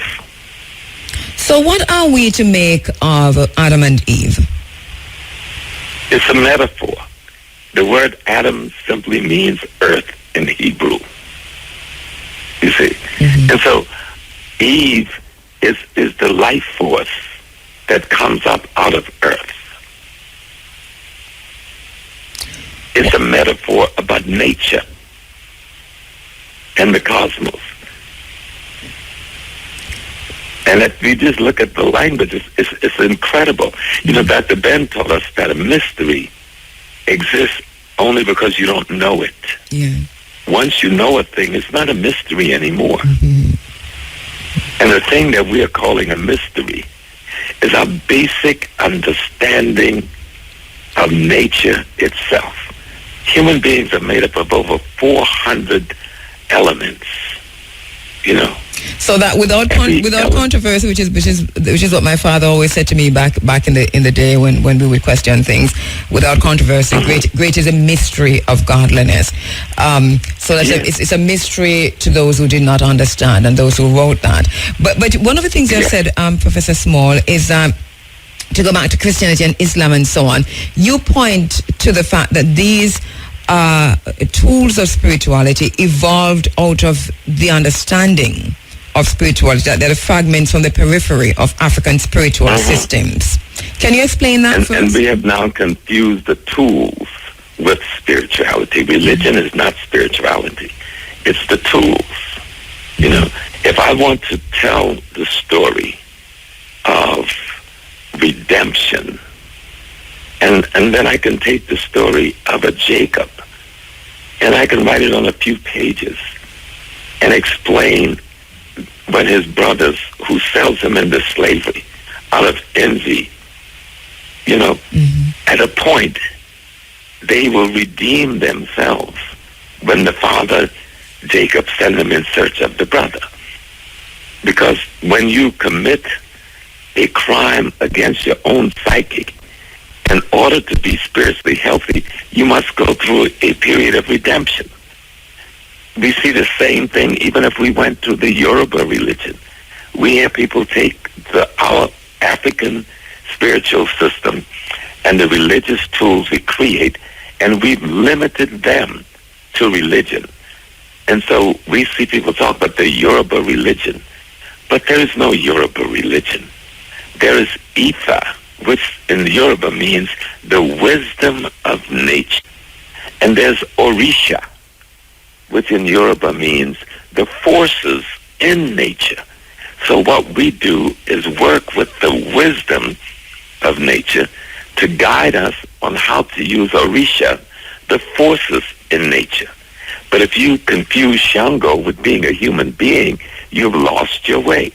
Shango is the courage within any human being to go through dynamic change, or at least to develop the courage to move towards dynamic change for the better.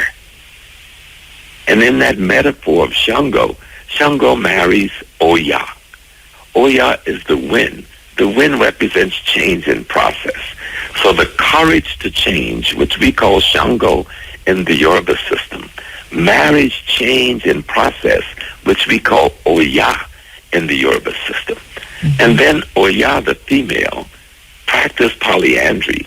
She will now marry Ogun, the god of iron and the god of war, because Ogun represents transformation as a result of change. So the courage to change must marry in the human psyche change in process. Change in process, having gone through the process, must marry transformation in order to cause a dynamic growth in the human spiritual development. But if we don't understand the philosophical, the metaphorical, reason for doing these things. We just do rituals for the sake of rituals. Hide nothing from the masses of the people. Tell no lies. Expose lies whenever they are told. Mask no difficulties, mistakes, failures. Claim no easy victory. One step at a time. Professor Small, before we continue, why is it important, or do you think it is, for African people to participate in this kind of experience, whether it's a physical search or a mental search of our African spirituality or our God? It is important to be healthy and to be spiritually healthy. You must also be physiologically healthy. You must be psychologically healthy. You must be intellectually healthy. You know, spirituality is the resulting effect of all of these things. And so, for African people who are living in a world as an organism, let me go back and step on a couple of things so that the rest of what I say makes sense. You and I are the sum total of millions of our ancestors, our mother and our father, in depositing a sperm and an egg. They deposited themselves as you and as me, not in you. That sperm and egg that came together, that formed you, was the totality of your mother and father's DNA. Do you understand? Yes. And if we go backwards in time, you will end up to the divinity itself. The very DNA that makes you up emanates from what we call God in the beginning. That's the only place you can end up if you go backwards. So we are God's DNA being expressed in its totality. You contain everything of your mother and your father, who contained everything of the 4 people, your grandparents, who contained everything of the 8 people, your great-grandparents, who contained everything of the 16, of the 16 great-great-grandparents, and everything of the 32 great-great-great-great-grandparents, and back. So you are the sum total of all of your ancestors' experiences, memories, feelings, ideas. Everything is embodied in those things we call your DNA. That is you. And then now you, with your experience with nature, is building on that and adding to that in terms of its experience in time and space. If you understand that, then you'll understand the importance of knowing history. That you must know the history and the cultural experience of the people out of which you come. Because that very history and those cultural rituals and dance and music and drumming and so forth brings out of your DNA the memory of past lives. Does that make sense to you? It really does make a lot of sense, and so that if one doesn't know that ancestry, if you have been so brutally cut off from yourself, from your people, the DNA, that process you took us through, then who are you? Then you are the product, the mind of your oppressors. And then we end up in our situation that we're in poverty, being oppressed by a minority. Look at Jamaica. The European who colonized us, enslaved us, is a minority, but they still control our Jamaica. Look at us in America. We are nearly 80 million strong, brilliant African peoples that has come from all over the world now, and we are still being oppressed by a people whose culture have not produced anything significant in time and space, because we are cut off. Our umbilical cord to our ancestral past have been cut. And the only way to restore that umbilical connection to our spiritual Godhead is to study and learn the history and experiences of the DNA that make up our bodies. Professor, I want to... I don't know how better to put Oh, no, this it's thing. well said. It is well said and actually does a lot to help us to lay the groundwork to continue these series, which we're getting a lot of pushback on from various sectors, sections of the society. Now, I want to go forward. We were talking about tools of spirituality and religion as a tool of spirituality just now. Part of being cut off from ourselves in the way that we have as a result of slavery and colonialism and neocolonialism is obviously Christianity, religion, and what that has done to us as a people. So help us to understand the concept of God and the origin of the concept of God. Is this a Eurocentric concept? Is a white man's concept? No. Even what we call Christianity, though we did not call it that, is an African formulation that Europeans took and have recast in their cultural ignorance and gave it back to us. And we are confused because we're trying to see reality through the eyes of our murderers and our rapists. And you won't be able to see your reality. You'll only be able to see their reality. And if you see yourself through their reality, you see yourself as a victim to be preyed upon by them. And so you become your own predator. You become your own predator. And so until we understand that, we're in trouble. Christianity, before it was called Christianity, had its birth in Africa. It was an explanation in a more modern time than ancient Egypt of the same laws of nature that ancient Egypt was trying to explain to ourselves. And so if you go to Ethiopia now, one of the 5 oldest churches in the world sits in Ethiopia. It's called the Church of Miriam. And in that church, no women is allowed in that church because a sister, I think her name was Beatrice, burnt all the churches down when they were first built in Ethiopia. That one did not burn all the way. They saved that one.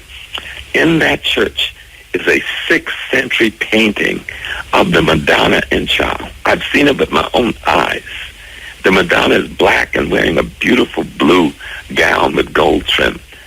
The child is black, wearing a beautiful white gown with gold trim. This is the classic Madonna and Child. Remember, Michelangelo don't paint the Madonna and Child we know in Christendom until the 15th century.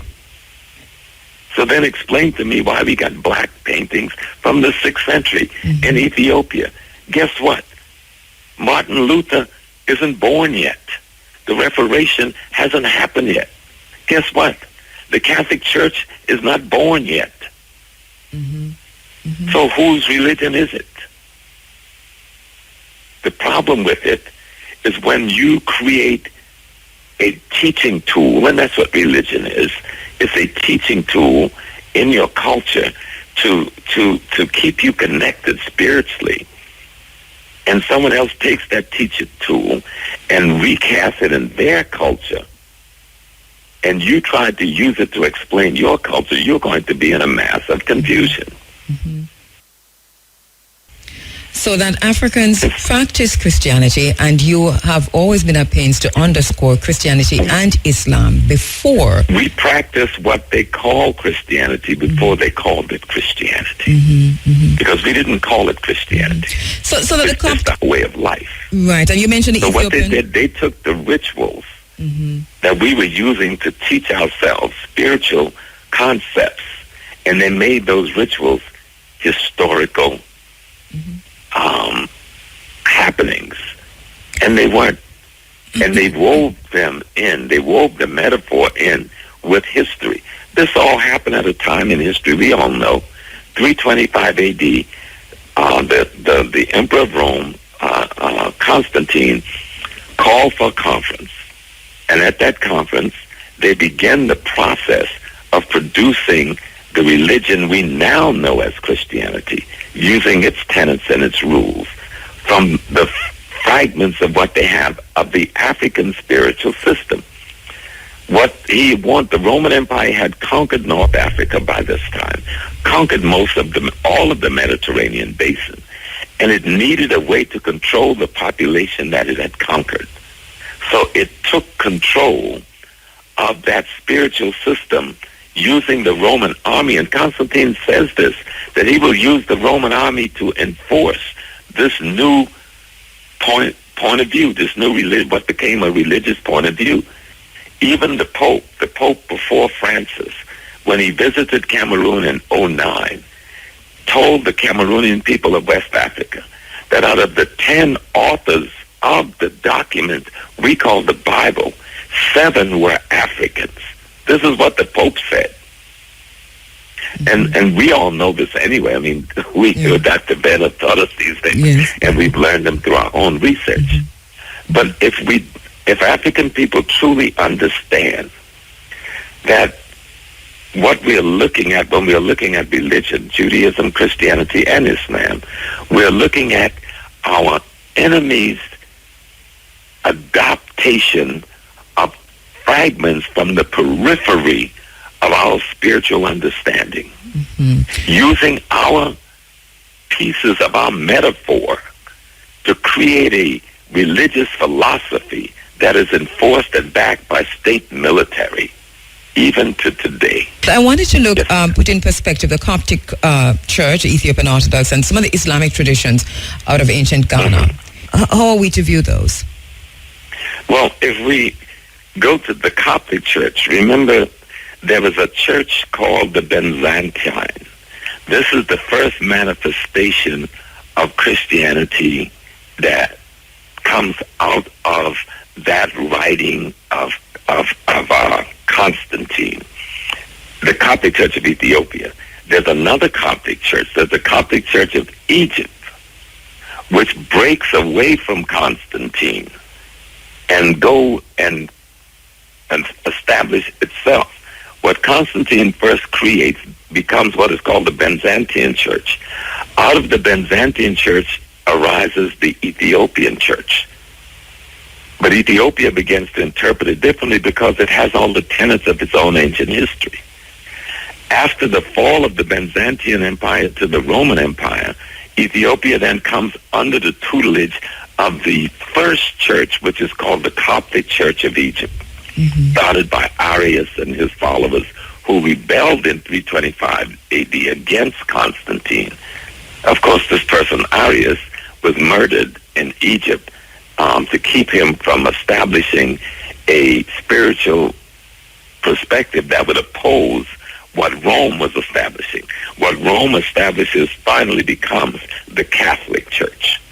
And so the Ethiopian Church will find its way back to itself as it breaks with the Byzantine Church, and it comes under the tutelage of the Egyptian Coptic Church until the time of Haile Selassie, before they got full control over their own church. But you remember Egypt, the Egyptian Coptic Church is an African phenomenon. And if you go to the Coptic Museum, which is some of the oldest painting that depicts the character that we now call Jesus. Remember, there was no J then, because J don't comes into being until the 16th century as a letter in the English language. So that personage that we now call Christ, and all of the Coptic Museum is painted black. That personage we call Mary is painted black.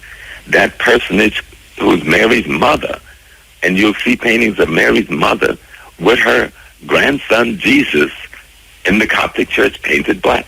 All of the disciples are painted black. And so when we go back into our history, you'll see we were trying to tell the stories, the metaphorical story of life, using anthropomorphic representations of black human beings. We're going to to tell a story, you have to use pictures because people are not literate. So how do you tell them this story? You can't write a thesis using script because the masses don't read any script. So you use pictures. You use drawing. That's all hieroglyph is using pictures out of nature that will explain symbolically concepts, ideas, and principles about how to transform yourself into a better human being and how to build right relationship between other human beings and nature in order to create the harmony that will make your environment healthy.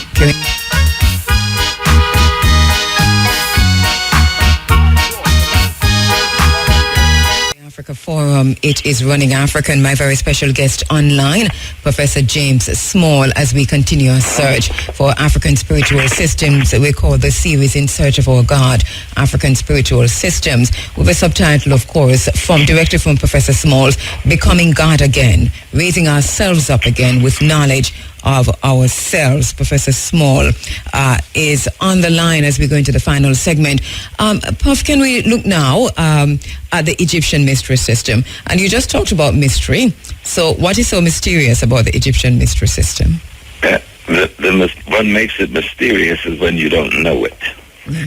The Egyptian mystery system is the very science of today. There's a book. It's called The History of Mathematics by an author named Mr. Kajari. And in his chapter 1 of his introduction, he quotes Plato. You know Plato? Yes. Who they call the great Greek philosopher? And then he quotes Plato from a treaty called the Phaedrus, which is written by Plato, or said to be written by Plato. In the Phaedrus of Plato, Plato says the Africans, but he's using the word Ethiopian, which is a Greek word for burnt face or black face. And so he's saying the Ethiopians have given us all of the world sciences. And then Plato begins to quote arithmetic, geometry, and he says medicine. And he goes on, and he says, but the greatest science of all that these blackface have given us is the science of writing itself. What we are calling the mysteries. It is so funny that you don't get it. The mystery is what you are able to master using the most fantastic tools our ancestors gave us. You know what those tools are? The 7 liberal arts. The 7 liberal arts are the mystery tools of ancient Egypt that is used to bring outside of you what is embedded in you. Everything in nature, everything in the cosmos, everything that we can call the essence of the divine is embedded in you. The very word, English word, education, comes from the word educate, means to bring something inside out. But in order to bring something inside out, you need tools. And so our ancestors created 7 tools, which we today now call, in every university of the world, the 7 liberal arts. An extraordinarily good book for this is called Stolen Legacy by George G.M. James. The Stolen Legacy by George G.M. James. And that's good because we do have that book on our reading list for the Running African Book Club. And no persons have been reading it. And it makes this discussion even more relevant to them, I'm quite sure. So can we go into that a bit more then? The curriculum of the what's included in the teachings. Can we say the curriculum of the mystery system as George James says? Yes, ma'am. What he simply shows is that the mystery is within you. All that you are seeking is within the individual. It is embedded in the DNA that is you. But you need tools to bring them out. And that's what music is about. That's what dancing is about. That's what arithmetic is about. That's what geometry is about. See, you must master how to bring outside of you that which is embedded inside of you. And you also use the experiences that you've had and the experiences your ancestors have had, because that helps in the recall. But then you have to understand purpose. And this is even in the Bible. I think it's in Proverbs chapter 9, where it talks about the 7 daughters of wisdom. The 7 daughters of wisdom is those same 7 liberal arts that we created as tools to help the human mind extract from its own inner self the wisdom of nature itself. Mm-hmm. That's the mystery. That's what I'm a Freemason. I'm a Prince Hall Mason. Yes. And we're talking in Masonry. We said we seek to make good men better. You know how we make good men better? How? Master the 7 liberal arts and use those tools to bring the essence of the divine within out. Mm-hmm. And how does one master the 7 liberal arts? Study. We do it when we send our children to school. We learn to read. Yes. We learn to write. We learn to do arithmetic, to master arithmetic. We learn to master geometry. We learn to sing. We learn music. We learn harmony. We learn dance. We learn rhetoric, how to speak in an appropriate manner to convey thoughts, ideas, and principles through sound. Mm-hmm. You know, those 7 liberal arts is what they teach us starting with kindergarten, right through college. Mm-hmm. But no longer is the emphasis put on mastering the 7 liberal arts. They tried to get you to master what they say, a trade or a tool, but they no longer explain to you that the foundation of your being is those 7 liberal arts created by our ancestors to bring what's inside of you out. And the reason you want to bring it out, you want to use that wisdom that is embedded in you from the first manifestation of the human being, when you came out of the divine itself. You want to use that wisdom to develop a relationship with everything else around you, human beings, animals, plants, cosmos, in order to create what the ancient Egyptians call Ma'at. Ma'at is symbolized by a woman holding the scales, which we use now in the West and call the scale of justice. But what Ma'at means, to create harmony, balance, reciprocity, and how you deal with everything else in nature. Mm-hmm. And how you deal with your own body, your temple. This is where you live. This is not who you are. And so the ancient Egyptians teach us about the soul, which they call the Ka. They teach us about the soul, which they call the Ba. They teach us about the spirit, which they call the Ka. They teach us about the personality, which they call the Kut. And all of these are the 3 parts of the human being that must be developed in order for the human being to live a physiologically healthy life, a psychologically healthy life, a spiritually healthy life, and to help pass that kind of healthiness on to other forms that it meets, creating the harmony and balance in nature that is healing and healthy. Yefri Africa, running Africa ni, ahaye Jamaica. So what take kaka say boso kadia, ewo Ire FM.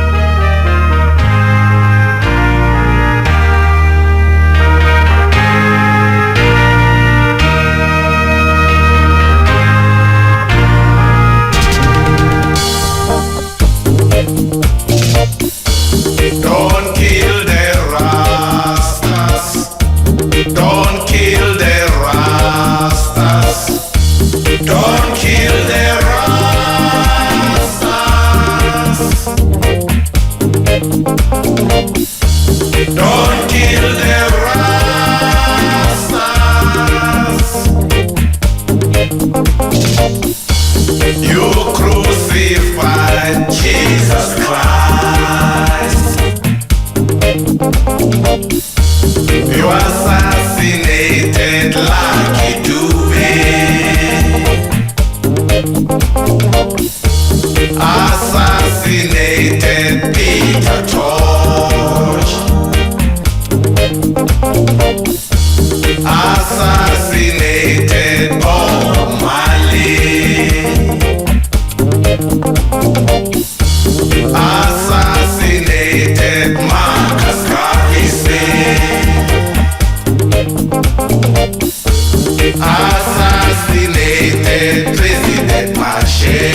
power, black power, black power, black power, black power, black power, black power, black power, black power.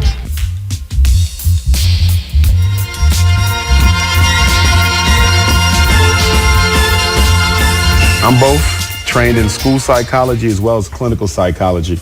So when I present today, I'll be coming from both paradigms, both angles, both specialties, but I will discern or delineate the two so you guys will be able to follow my work. There's a tendency for parents to put all of psychology under the same umbrella. All of psychology doesn't go under the same umbrella. You got to recognize that school psychology is different from clinical psychology. For example, ADHD. ADHD, one of the most popular labels, probably the most popular label for black boys in America, even more popular than the learning disability. ADHD is not a special ed disability. ADHD is a clinical disorder. It is a mental illness. It's not special ed. But a lot of children end up in special ed for ADHD because the parents, you guys, like telling the school all of your business. And that's one of the first things I want to kind of impress upon you. You have to stop telling your family business to teachers and to schools. Schools are not on your side and they are not your friend. And you need to understand that, okay? The only way a child can be put in special education for ADHD is if the parent makes the school aware that the child has been diagnosed with ADHD. So if you say my son is in special ed for ADHD, I know that that's because you talk too much. They could not have put him in special ed unless you told him, because we do not diagnose ADHD in the school. ADHD is not a special ed disorder. Conduct disorder is not special ed. Oppositional defiant disorder is not special ed. Those are mental illnesses. They get diagnosed outside of school. In school, diagnoses, or what we call special ed, are the prerogative of school psychology. And there's only 13 of those. Now, mental disorders come out of this book. This is the DSM, the Diagnostic and Statistical Manual of Mental Disorders. So ADHD comes out of this book. But this book is not special ed. This book is not school psychology. This book is clinical psychology. This is your depressions, your bipolars, your borderlines, your ADHDs, your schizophrenia, mental illness. There's over 400 of these. But special ed is only 13. What are the 13 special ed disabilities? And we'll go through them. The first one, and they're in no order, the learning disability. The learning disability is the most popular diagnosis in special education. The learning disability is the greatest weapon of mass destruction against black children. The learning disability comes in 8 types. 8 types. You can no longer just be LD. You must be LD in one of 8 areas. Basic reading skill, reading fluency, reading comprehension. Basic reading skill, can your child decode words? Can they break words down? Do they have word attack skills? Reading fluency, can your child read smoothly? Can they read at the rate of conversational language? Reading comprehension, can your child pull meaning from the words he's reading? Can he read a paragraph and understand what the paragraph is saying? If you don't have basic reading skill, you don't become fluent. You don't read smoothly. If you don't read smoothly, you never learn how to comprehend. Comprehension is built on fluency, and fluency is built on skill. And then you have math reasoning, the child's ability to determine the appropriate math operation to perform and then to perform it. Reasoning, your child has to think to determine, what do I do with this information to get the answer? Math reasoning. Black children struggle with math reasoning because they don't like to think. And schools don't help because most subjects in school do not require you to think. They only require you to memorize and regurgitate.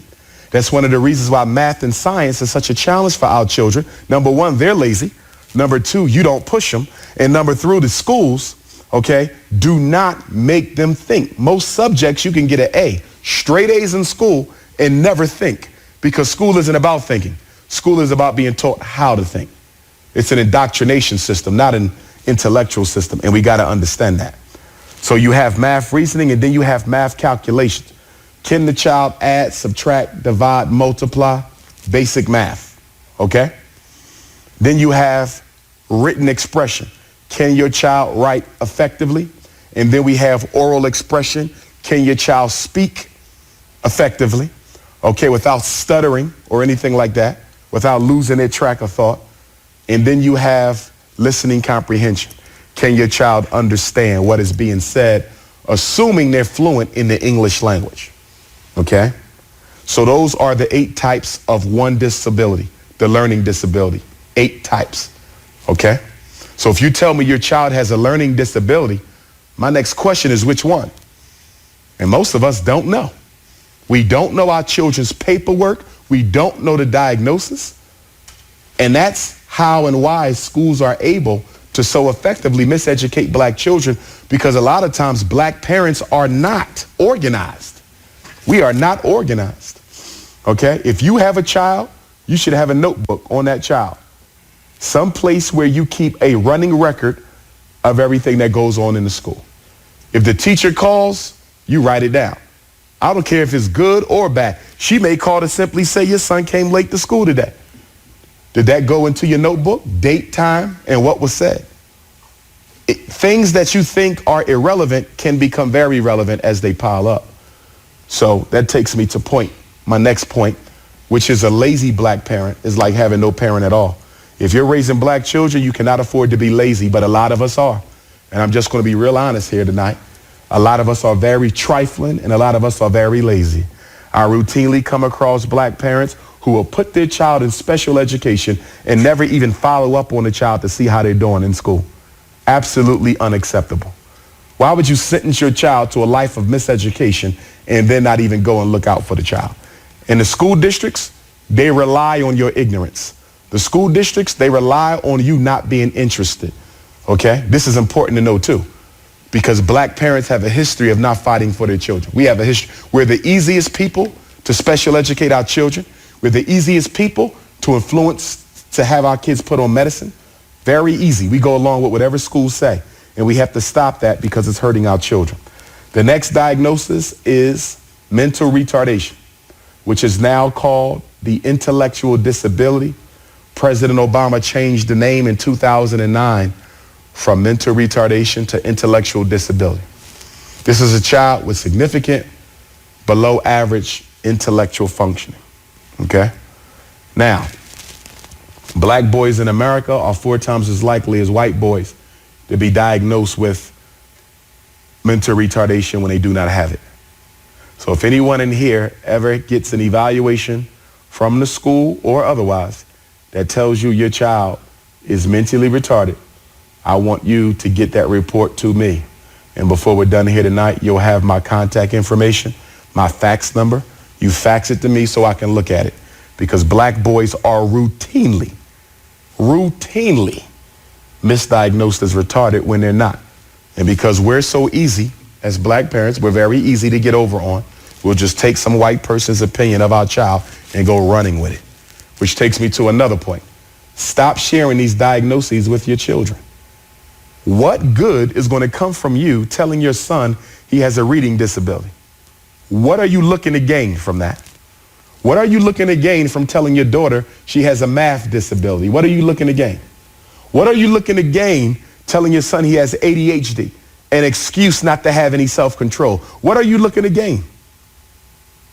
It's amazing how we just go running around sharing these titles with our children. Y'all have to stop doing that, because the title becomes a glass ceiling that the child manufactures in their mind, over which they resolve themselves to not be able to achieve.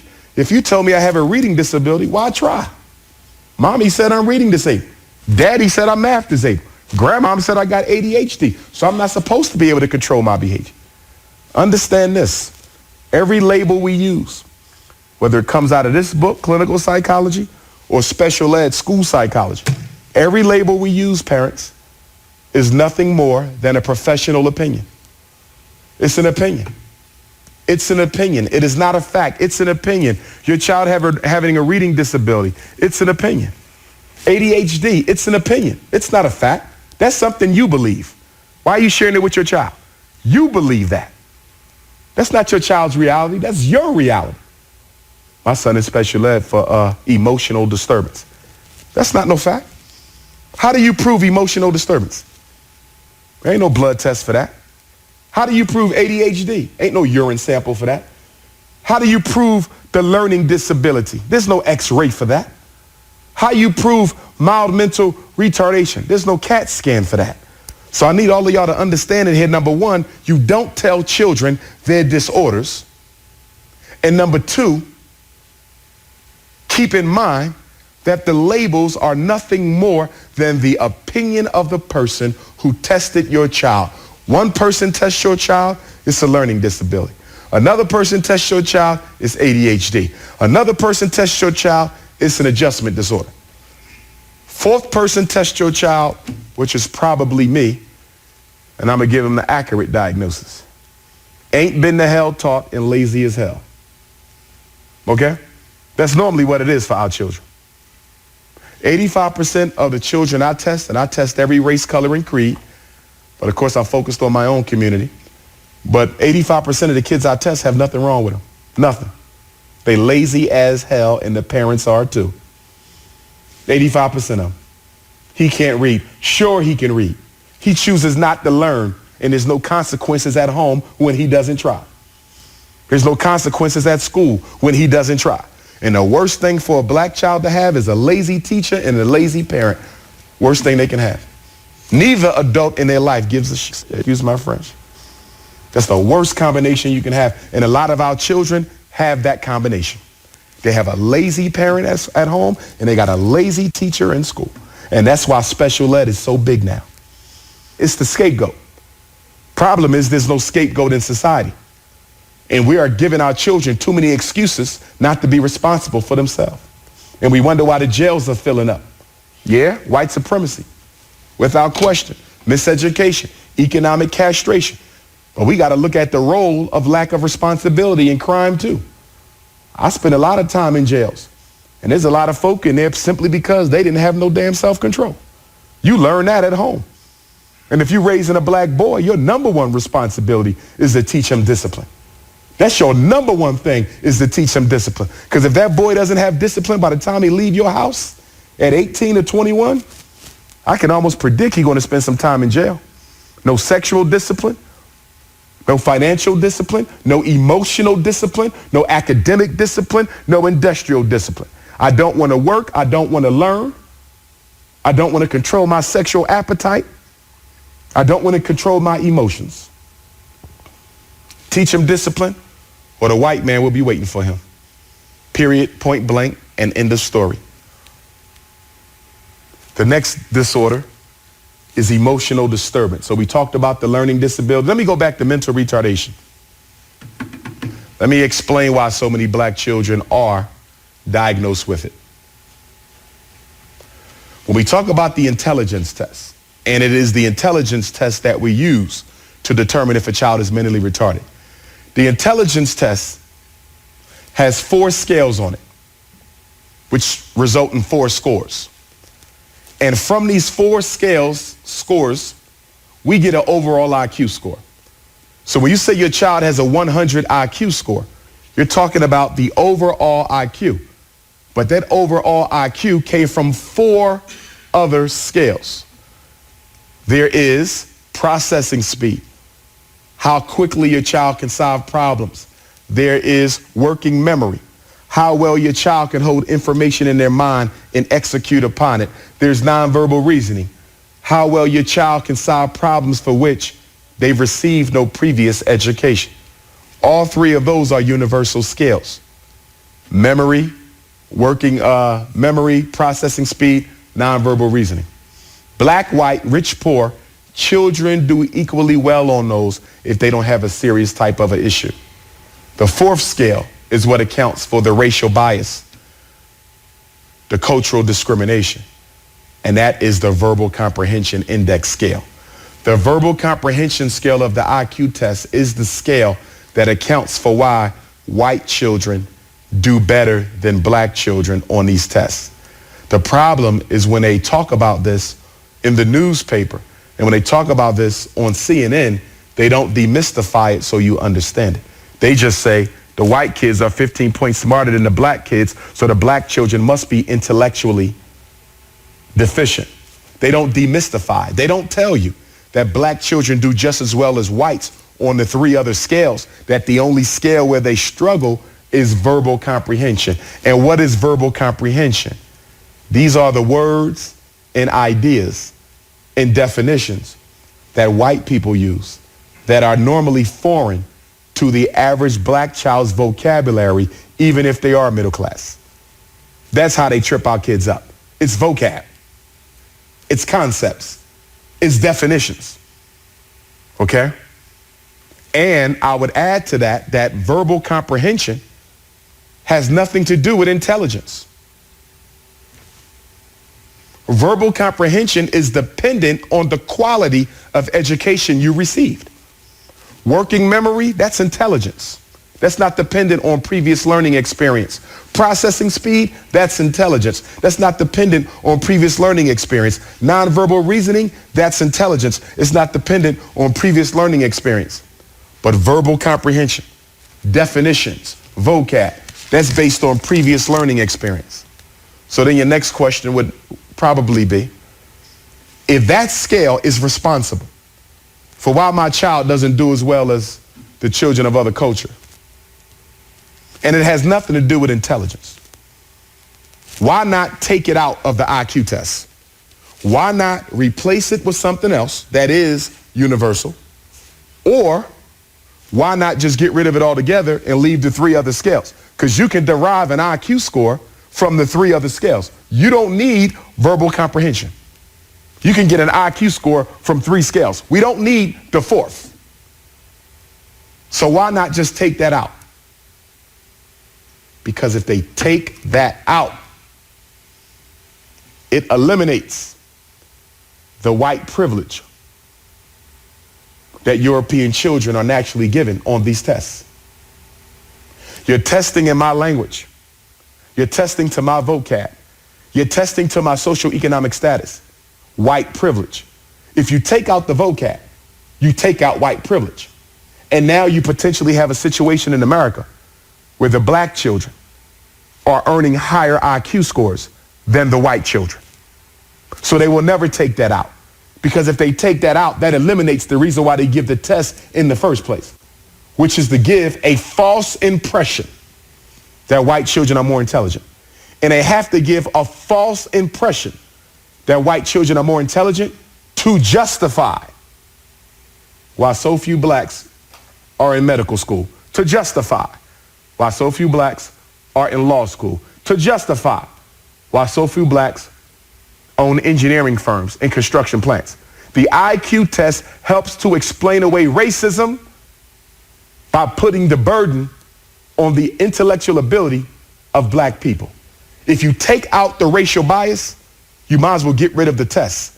Because the only purpose of the test, and if any of you are wondering why they test so much, our kids are always being tested and tested and tested because the test score, I don't care if you're talking IQ, SAT, Nevada State Assessment, the test score is the new Jim Crow sign. I'm going to say that again.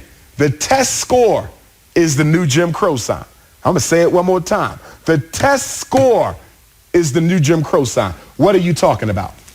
I'm talking about 60 years ago, if you wanted to go to a certain college, they would say whites only, colored only. They can't do that no more. Still racist, but you got to make it look scientific. So instead of saying your child can't come to the University of Nevada because they're black, you say your child can't come to the University of Nevada because their SAT score was too low. Are y'all following me? Instead of saying you can't go to med school because you're black, we'll say you can't go to med school because your MCAT score is too low. Instead of saying you can't go to law school because you're black, now we use a number. We look at what the average score is for black folk who take the test, and we set the admission score at a score that's higher than what the average black person does. And that way you effectively keep black folk out without saying white only. You just use a test score. They got to understand this. This is the new racism. They use numbers instead of words because the numbers look like it's not racist, and the numbers look like it's not biased, and the numbers look like it doesn't discriminate. But it does the job just as effectively, if not more effectively. Testing is done in America to exclude certain groups of people from opportunity. Let me give you an example. You want to be a firefighter here in Reno. You go down to the firehouse, you say, hey, I want to become a fireman. They put you through the fire program, right? And they give you a test. Does that test predict how good of a fireman you can be? Does that test determine whether you can do your job well or not? No, it doesn't. That test doesn't tell the city anything about your ability to be an effective fireman. So if this test does not reveal my potential, my skill, my intellectual level, why do I have to take a test to be a fireman? Because it keeps black people out. Speak truth to the people. To identify the enemy is to free the mind. Free the mind of the people. Speak to the mind of the people. Speak truth. Hide nothing from the masses of the people. Tell no lies. Expose lies whenever they are told. Mask no difficulties, mistakes, failures. Claim no easy victory. Does the SAT test tell Harvard or Yale or Princeton or the University of Pennsylvania how well your child is going to do in college? Does it tell them whether or not your child is going to finish college? No, it does not. So why is every child in America expected to take the SAT test? Because it keeps black children out. And by the way, who invented the SAT test? Carl Brigham. Do your research on Carl Brigham, a white racist eugenicist who advocated the systematic extermination of black people. He is the inventor of the SAT test, people. All of this is racism. All of this is racism. But the new racism is to make it look like there is no racism. The new racism is to make it look like there is no racism. That's why Obama was made president. He said he was fighting for a change we can believe in. And that's exactly what you got. Michael Brown, a change you can believe in. Trayvon Martin, a change you can believe in. Worst unemployment rate for black folk in over 30 years. A change you can believe in. Highest dropout rate since the first Bush. A change you can believe in. Because you don't understand white supremacy. You thought voting for Obama meant a change in the American power structure's relationship with the black community. Are you crazy?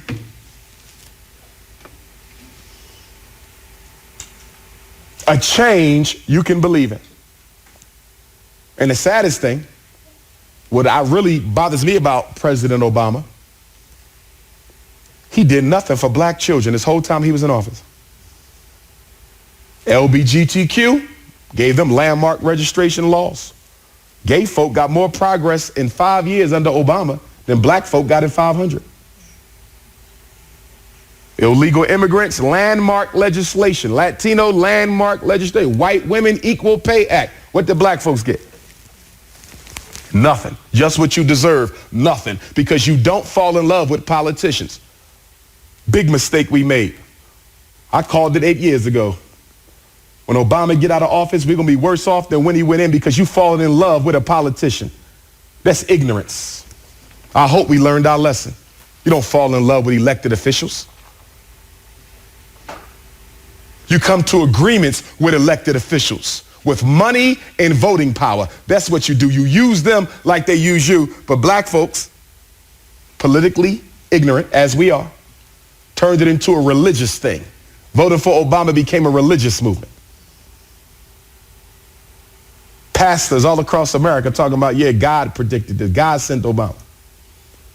In the mosque, God sent Obama. I'm tired of it, quite honestly. Because we keep letting white folk outthink us. We just keep on letting. They're going to do it again. They say you Al Sharpton and Jesse Jackson. You go floating again. Question is, when do we learn from it and start changing our political behavior? Well, first of all, you can't change your politics until you change your spending habits. Boom. As long as we remain conspicuous consumers, we will get nothing. Votes do not control money. Money controls votes. If you ain't got no money, you ain't going to get nothing done by the people in office. Pow. I don't care if their name is Obama, Bush, Hillary Clinton, or whoever else. So let me get back to education because we're going to deal with that tomorrow. Autism. Autism is real. It is a real disorder. And you know why so many of our children are being diagnosed with it? Because of these immunizations that we're giving them. Shots. You better think twice before immunizing your child these days. Because there's chemicals in these shots now that are messing up the neurological development of the children. And that's why most of us see our children appear to be quite normal up until age 2. But from 2 to 5, they change. Because it's those second set of shots that they expect you to give your child that's responsible for most of the neurological impairment that the shots are causing. I'm 40 years old. So if you're my age or older or a little bit younger, you never had an autistic classmate in school, did you? Most of us never had an autistic classmate. Kindergarten through 12th grade, college, grad school, doctorate school. Never had an autistic classmate. But the children in the room today, they're likely to have about 6 or 7 of them by the time they graduate from high school. Once upon a time, you couldn't find a black autistic person. Before 1970, you could hardly find a black autistic child. Now they pop it up every other day. Immunizations. My youngest daughter, she's not immunized, and she will not be getting immunized because black folk don't need white people chemicals to stay healthy. And for the life of me, I'm trying to understand why we letting folks who trying to get rid of us put stuff in our babies' arms so they can live longer. That doesn't even make sense to me. Black folk have been marked for extermination, but we're going to let somebody put something in our baby's arm that's supposed to help them stay healthy. You're crazy, not the doctor. You are. And by the way, in America, they cannot force you to immunize your child to go to school. I hope y'all know this. A lot of people say, well, they don't get shots, they can't go to school. That is incorrect. That is a lie. It's false. I know for a fact because I work in education. I know, and I know ed law. I know they cannot make you immunize your child. But you have to tell them that you know your rights. You can't ask permission. If you ask permission, then they're going to tell you, yeah, he got to have it be immunized because you asking me. So I'm going to tell you. You have to let them know that there is no state law that obligates me to immunize my child if it's against family belief. You can download an immunization exemption form from the county Board of Health. You can get one from the medical doctor. Some medical doctors won't give them, though, because if your child is not immunized, insurance won't cover that doctor in the event of a malpractice lawsuit. So most pediatricians are going to want you to immunize your children because they won't be able to service that child. Well, they could, but they won't be covered by insurance if you decide to sue. And the third thing, you can just get a notarized letter, an affidavit. Take that to the school. My child will not be immunized. It's against personal family belief. It's my right to choose, and I'm choosing no. Notarized letter. Life goes on. There's only 2 states that require immunization, Mississippi and West Virginia. This is Nevada. Mississippi and West Virginia. This is California. Mississippi and West Virginia. This is Oregon. So if you tell me that the school told you your child had to get shots, it's because you let the school bully you against your own rights. They're not going to lay down because you know the law. You got to let them know that you're going to respect my right to choose. They do the same thing with special ed. If you don't let us test your son, he can't come back. That's illegal. They say it all the time because they know you're going to believe whatever they tell you. Part of our post-traumatic slavery disorder is believing whatever white folks say. If they said it, it must be right because they said it. Now, even though autism is real, a lot of black children are misdiagnosed with it because some other conditions can look like autism even though they're not, such as a hearing impairment. If your child got a problem hearing, they can very much appear to be autistic. If your child has tubes stuck in their ears that you never got pulled out, trifling, they can very much look autistic, okay? If your child has been traumatized, verbal abuse, sex abuse, physical abuse, trauma will look like autism, okay? Social mute, a child who chooses not to speak for whatever reason. Selective mutism, a condition where the child doesn't speak. It could be due to trauma, it could be due to low self-esteem, it could be due to confidence, but some children don't speak because they don't feel like talking. It looks like autism, but it's selective mute, comes right out of this book. So what is my philosophy on evaluating young children? If we look at the young princess over there, we look at the young prince over there. If they parent told me, I think my child got a mental illness or learning disability, I would ask them, why do you feel the need to get them tested right now?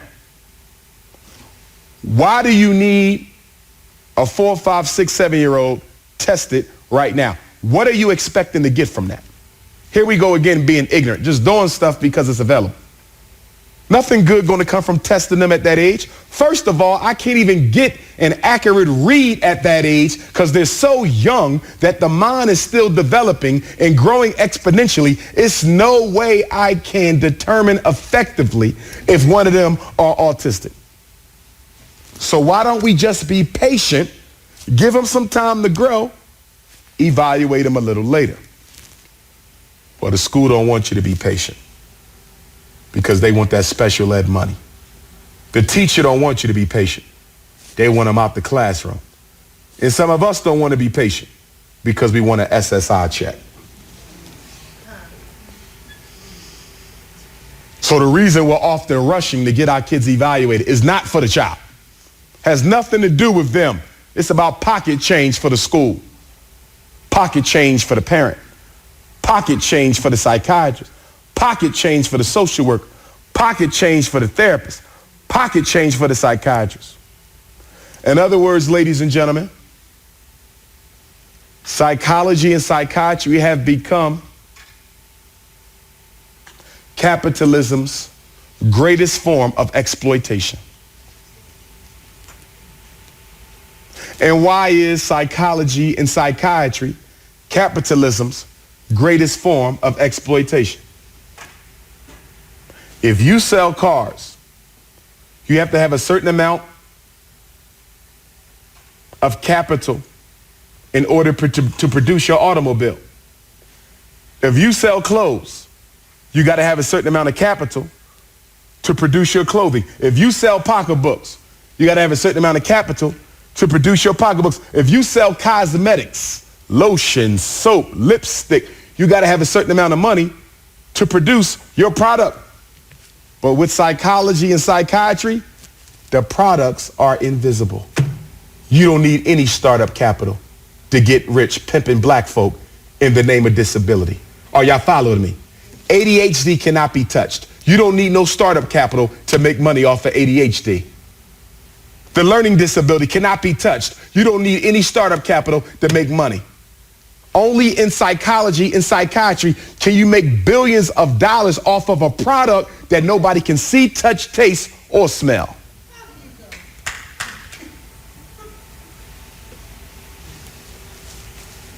Make it up out of thin air. Boom. ADHD. Let's talk about that for a minute. Ain't no daddy at home disorder. Ain't no daddy at home disorder. ADHD. Ain't no daddy at home disorder. 85% of black boys diagnosed with this made up glow-in-the-dark Marvel comic disease don't have a father figure in their life. ADHD. When did we get ADHD? Well, first we had ADD. There was no ADHD. It was ADD. In 1990, I believe it was. In the year 2000, it went from ADD to ADHD. Why did they drop ADD? Attention deficit disorder. Why was that drop? Because there's no drug that can make, come on in family, there's seats, come on in. After you sign in, feel free to have a seat. There's no drug that can make your child pay attention. The drugs only do what? Slow the brain down. It does not make the brain focus. So ADD by itself was affecting Wall Street profits. So they got rid of ADD and came up with ADHD, added the word hyper. By adding the word hyper, you legitimize prescription for everybody with the diagnosis. Ain't no daddy at home, because the daddy's responsibility was to teach the discipline. When the mom is responsible for teaching the discipline, all due respect to the ladies, that's not a natural responsibility of a mother. You're maternal. You're feminine. Your job is to love and to nurture. The man's job is to patrol and control. And when the man is not in that home, the discipline program gets left behind, and you get white folk making money off the fact that daddy's not home. Now look at the hypocrisy now. America has the highest incarceration rate on the planet. And most men, black men in jail, are in jail for nonviolent, drug-related offenses. In other words, he was selling crack and speed and heroin on the street. And he was selling crack and speed and heroin on the street because he couldn't find a decent job through which he could earn enough to take care of his family. So they locked him up, 5-10 years mandatory minimum sentence for selling narcotics, right? He broke the law.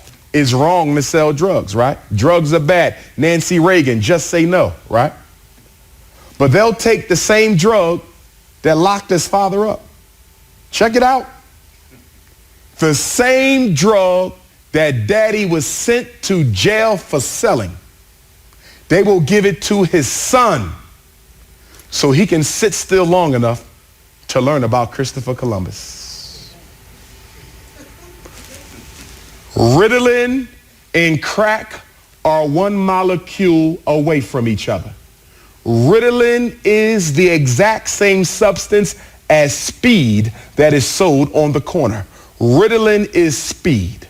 Now, some of you are going to say, if Ritalin is speed, Dr. Johnson, that doesn't make sense because my child is hyper. So the medicine they give him is supposed to slow him down. But speed is an upper. Ritalin is an upper. So why are they giving a hyper child a stimulant instead of a depressant, a neurological depressant? The answer, brothers and sisters, is because they found out that if you overstimulate the brain, it goes into a sort of a shock where it automatically calms the child down. In other words, every time your son takes a pill, brain damage is being affected on that child. All the drugs work by going into the area between the neuron and the synapse. The synapse is the space. Our brains communicate like we communicate. Voice to person, person to person. So you got all these cells in the brain, and the way you think, the way you feel, the way you act is because one cell sends a neurotransmitter a message to another cell, who sends a neurotransmitter a message to another cell. So the drugs come into the synapse, they gap between the neurons, and they block. The drugs block the natural process of the brain. So whenever he takes Ritalin, whenever he takes Adderall, whenever he takes Concerta, whenever he takes Metadate, whenever he takes Cyclert, whenever he takes Risperdal, brain damage is in effect. But let me go a step further. The drugs cannot localize their effect. What do I mean when I say the drugs cannot localize their effect. If I give Princess here some medicine for depression, she's depressed. We ain't going to deal with why. We just going to medicate the depression. Are y'all following me? He's ADHD. We're not going to deal with why. We just going to medicate the symptoms. So nobody ever gets better. Nobody gets better because nobody's dealing with the cause. And why do they not deal with the cause? Because if we reverse the cause, there's no longer a need for the psychologist. There's no longer a need for the psychiatrist. There's no longer a need for the medicine. You stop the financial machine. Mental health ain't helping nobody. How many of us know people who've been getting therapy for 30 years and still crazy as hell? How many of us got kids who got a wraparound? They got a behavior specialist. They got a mobile therapist. They got an inpatient therapist. They got an intensive case manager and still crazy. Because mental health is the new hustle. Mental health is the new hustle. Nobody's helping these children. Now, let me read you the criteria for ADHD. Listen to this and tell me what you think of this. This is the criteria. If you get my book tonight, it's in there. Okay? Fails to give close attention to detail, has difficulty sustaining attention, does not listen when spoken to, does not follow through on instructions, has difficulty organizing tasks, is reluctant to engage in tasks that require sustained mental effort. Since when do children engage in sustained mental effort? How many of us in this room right now can engage in sustained mental? I've never engaged in sustained mental effort. Speak truth to the people. To identify the enemy is to free the mind. Free the mind of the people. Speak to the mind of the people. Speak truth. When I was going through college, I had to take regular breaks because I ain't got that type of mind that can be on something for an hour straight. Are y'all following me? So why are we expecting children to engage in sustained mental effort? They are babies. Babies don't do that. Loses things necessary to complete tasks, is easily distracted, taps or fidgets with the hands or feet, leaves their seat when they're supposed to stay seated, runs or climbs when it's inappropriate. Runs or climbs when it's inappropriate. We're talking about children, right? How the hell does a child know that running and playing is not appropriate in here? Unless somebody tells them that. Then we have, is often on the go, talks excessively, blurts out answers, has difficulty waiting their turn, interrupts on other people when they're talking, and has trouble playing quietly. What child plays quietly? I'm reading straight from the criteria, brothers and sisters. So if you want to know why we got so many black kids diagnosed with ADHD, it's because the definition is nothing more than normal behavior. I just read normal behavior. Everything I just gave you, every child does because it's part of being a child. So you know what they've done in America? You know what they've done? They've made being a black boy a disease itself. They've made being a normal black boy a disease itself. And let us be clear. Why do our boys have so much trouble adjusting to public education, charter education, parochial education, white private school education? Do you know why our boys struggle so much? It's because the schools are run by women on a female culture with female expectations. And if you're not able to conduct yourself like a female child, you will be marginalized and objectified as a problem child. That's the problem with school. A masculine boy is going to have issues in school because schools cater to the female child. Who expects a boy to sit still for 7 hours straight? A lady can do that because she has estrogen. She doesn't have testosterone. And it's even difficult for girls. But girls are socialized to be inactive. Boys are socialized to be active. Not to mention that African children come from a rhythmic culture that prizes activity while you learn. We learn better when we moving around. We learn better when we can conversate in dialogue. That's our culture. But when you go to school, you're just supposed to sit there. Don't kill the Rastas. Don't kill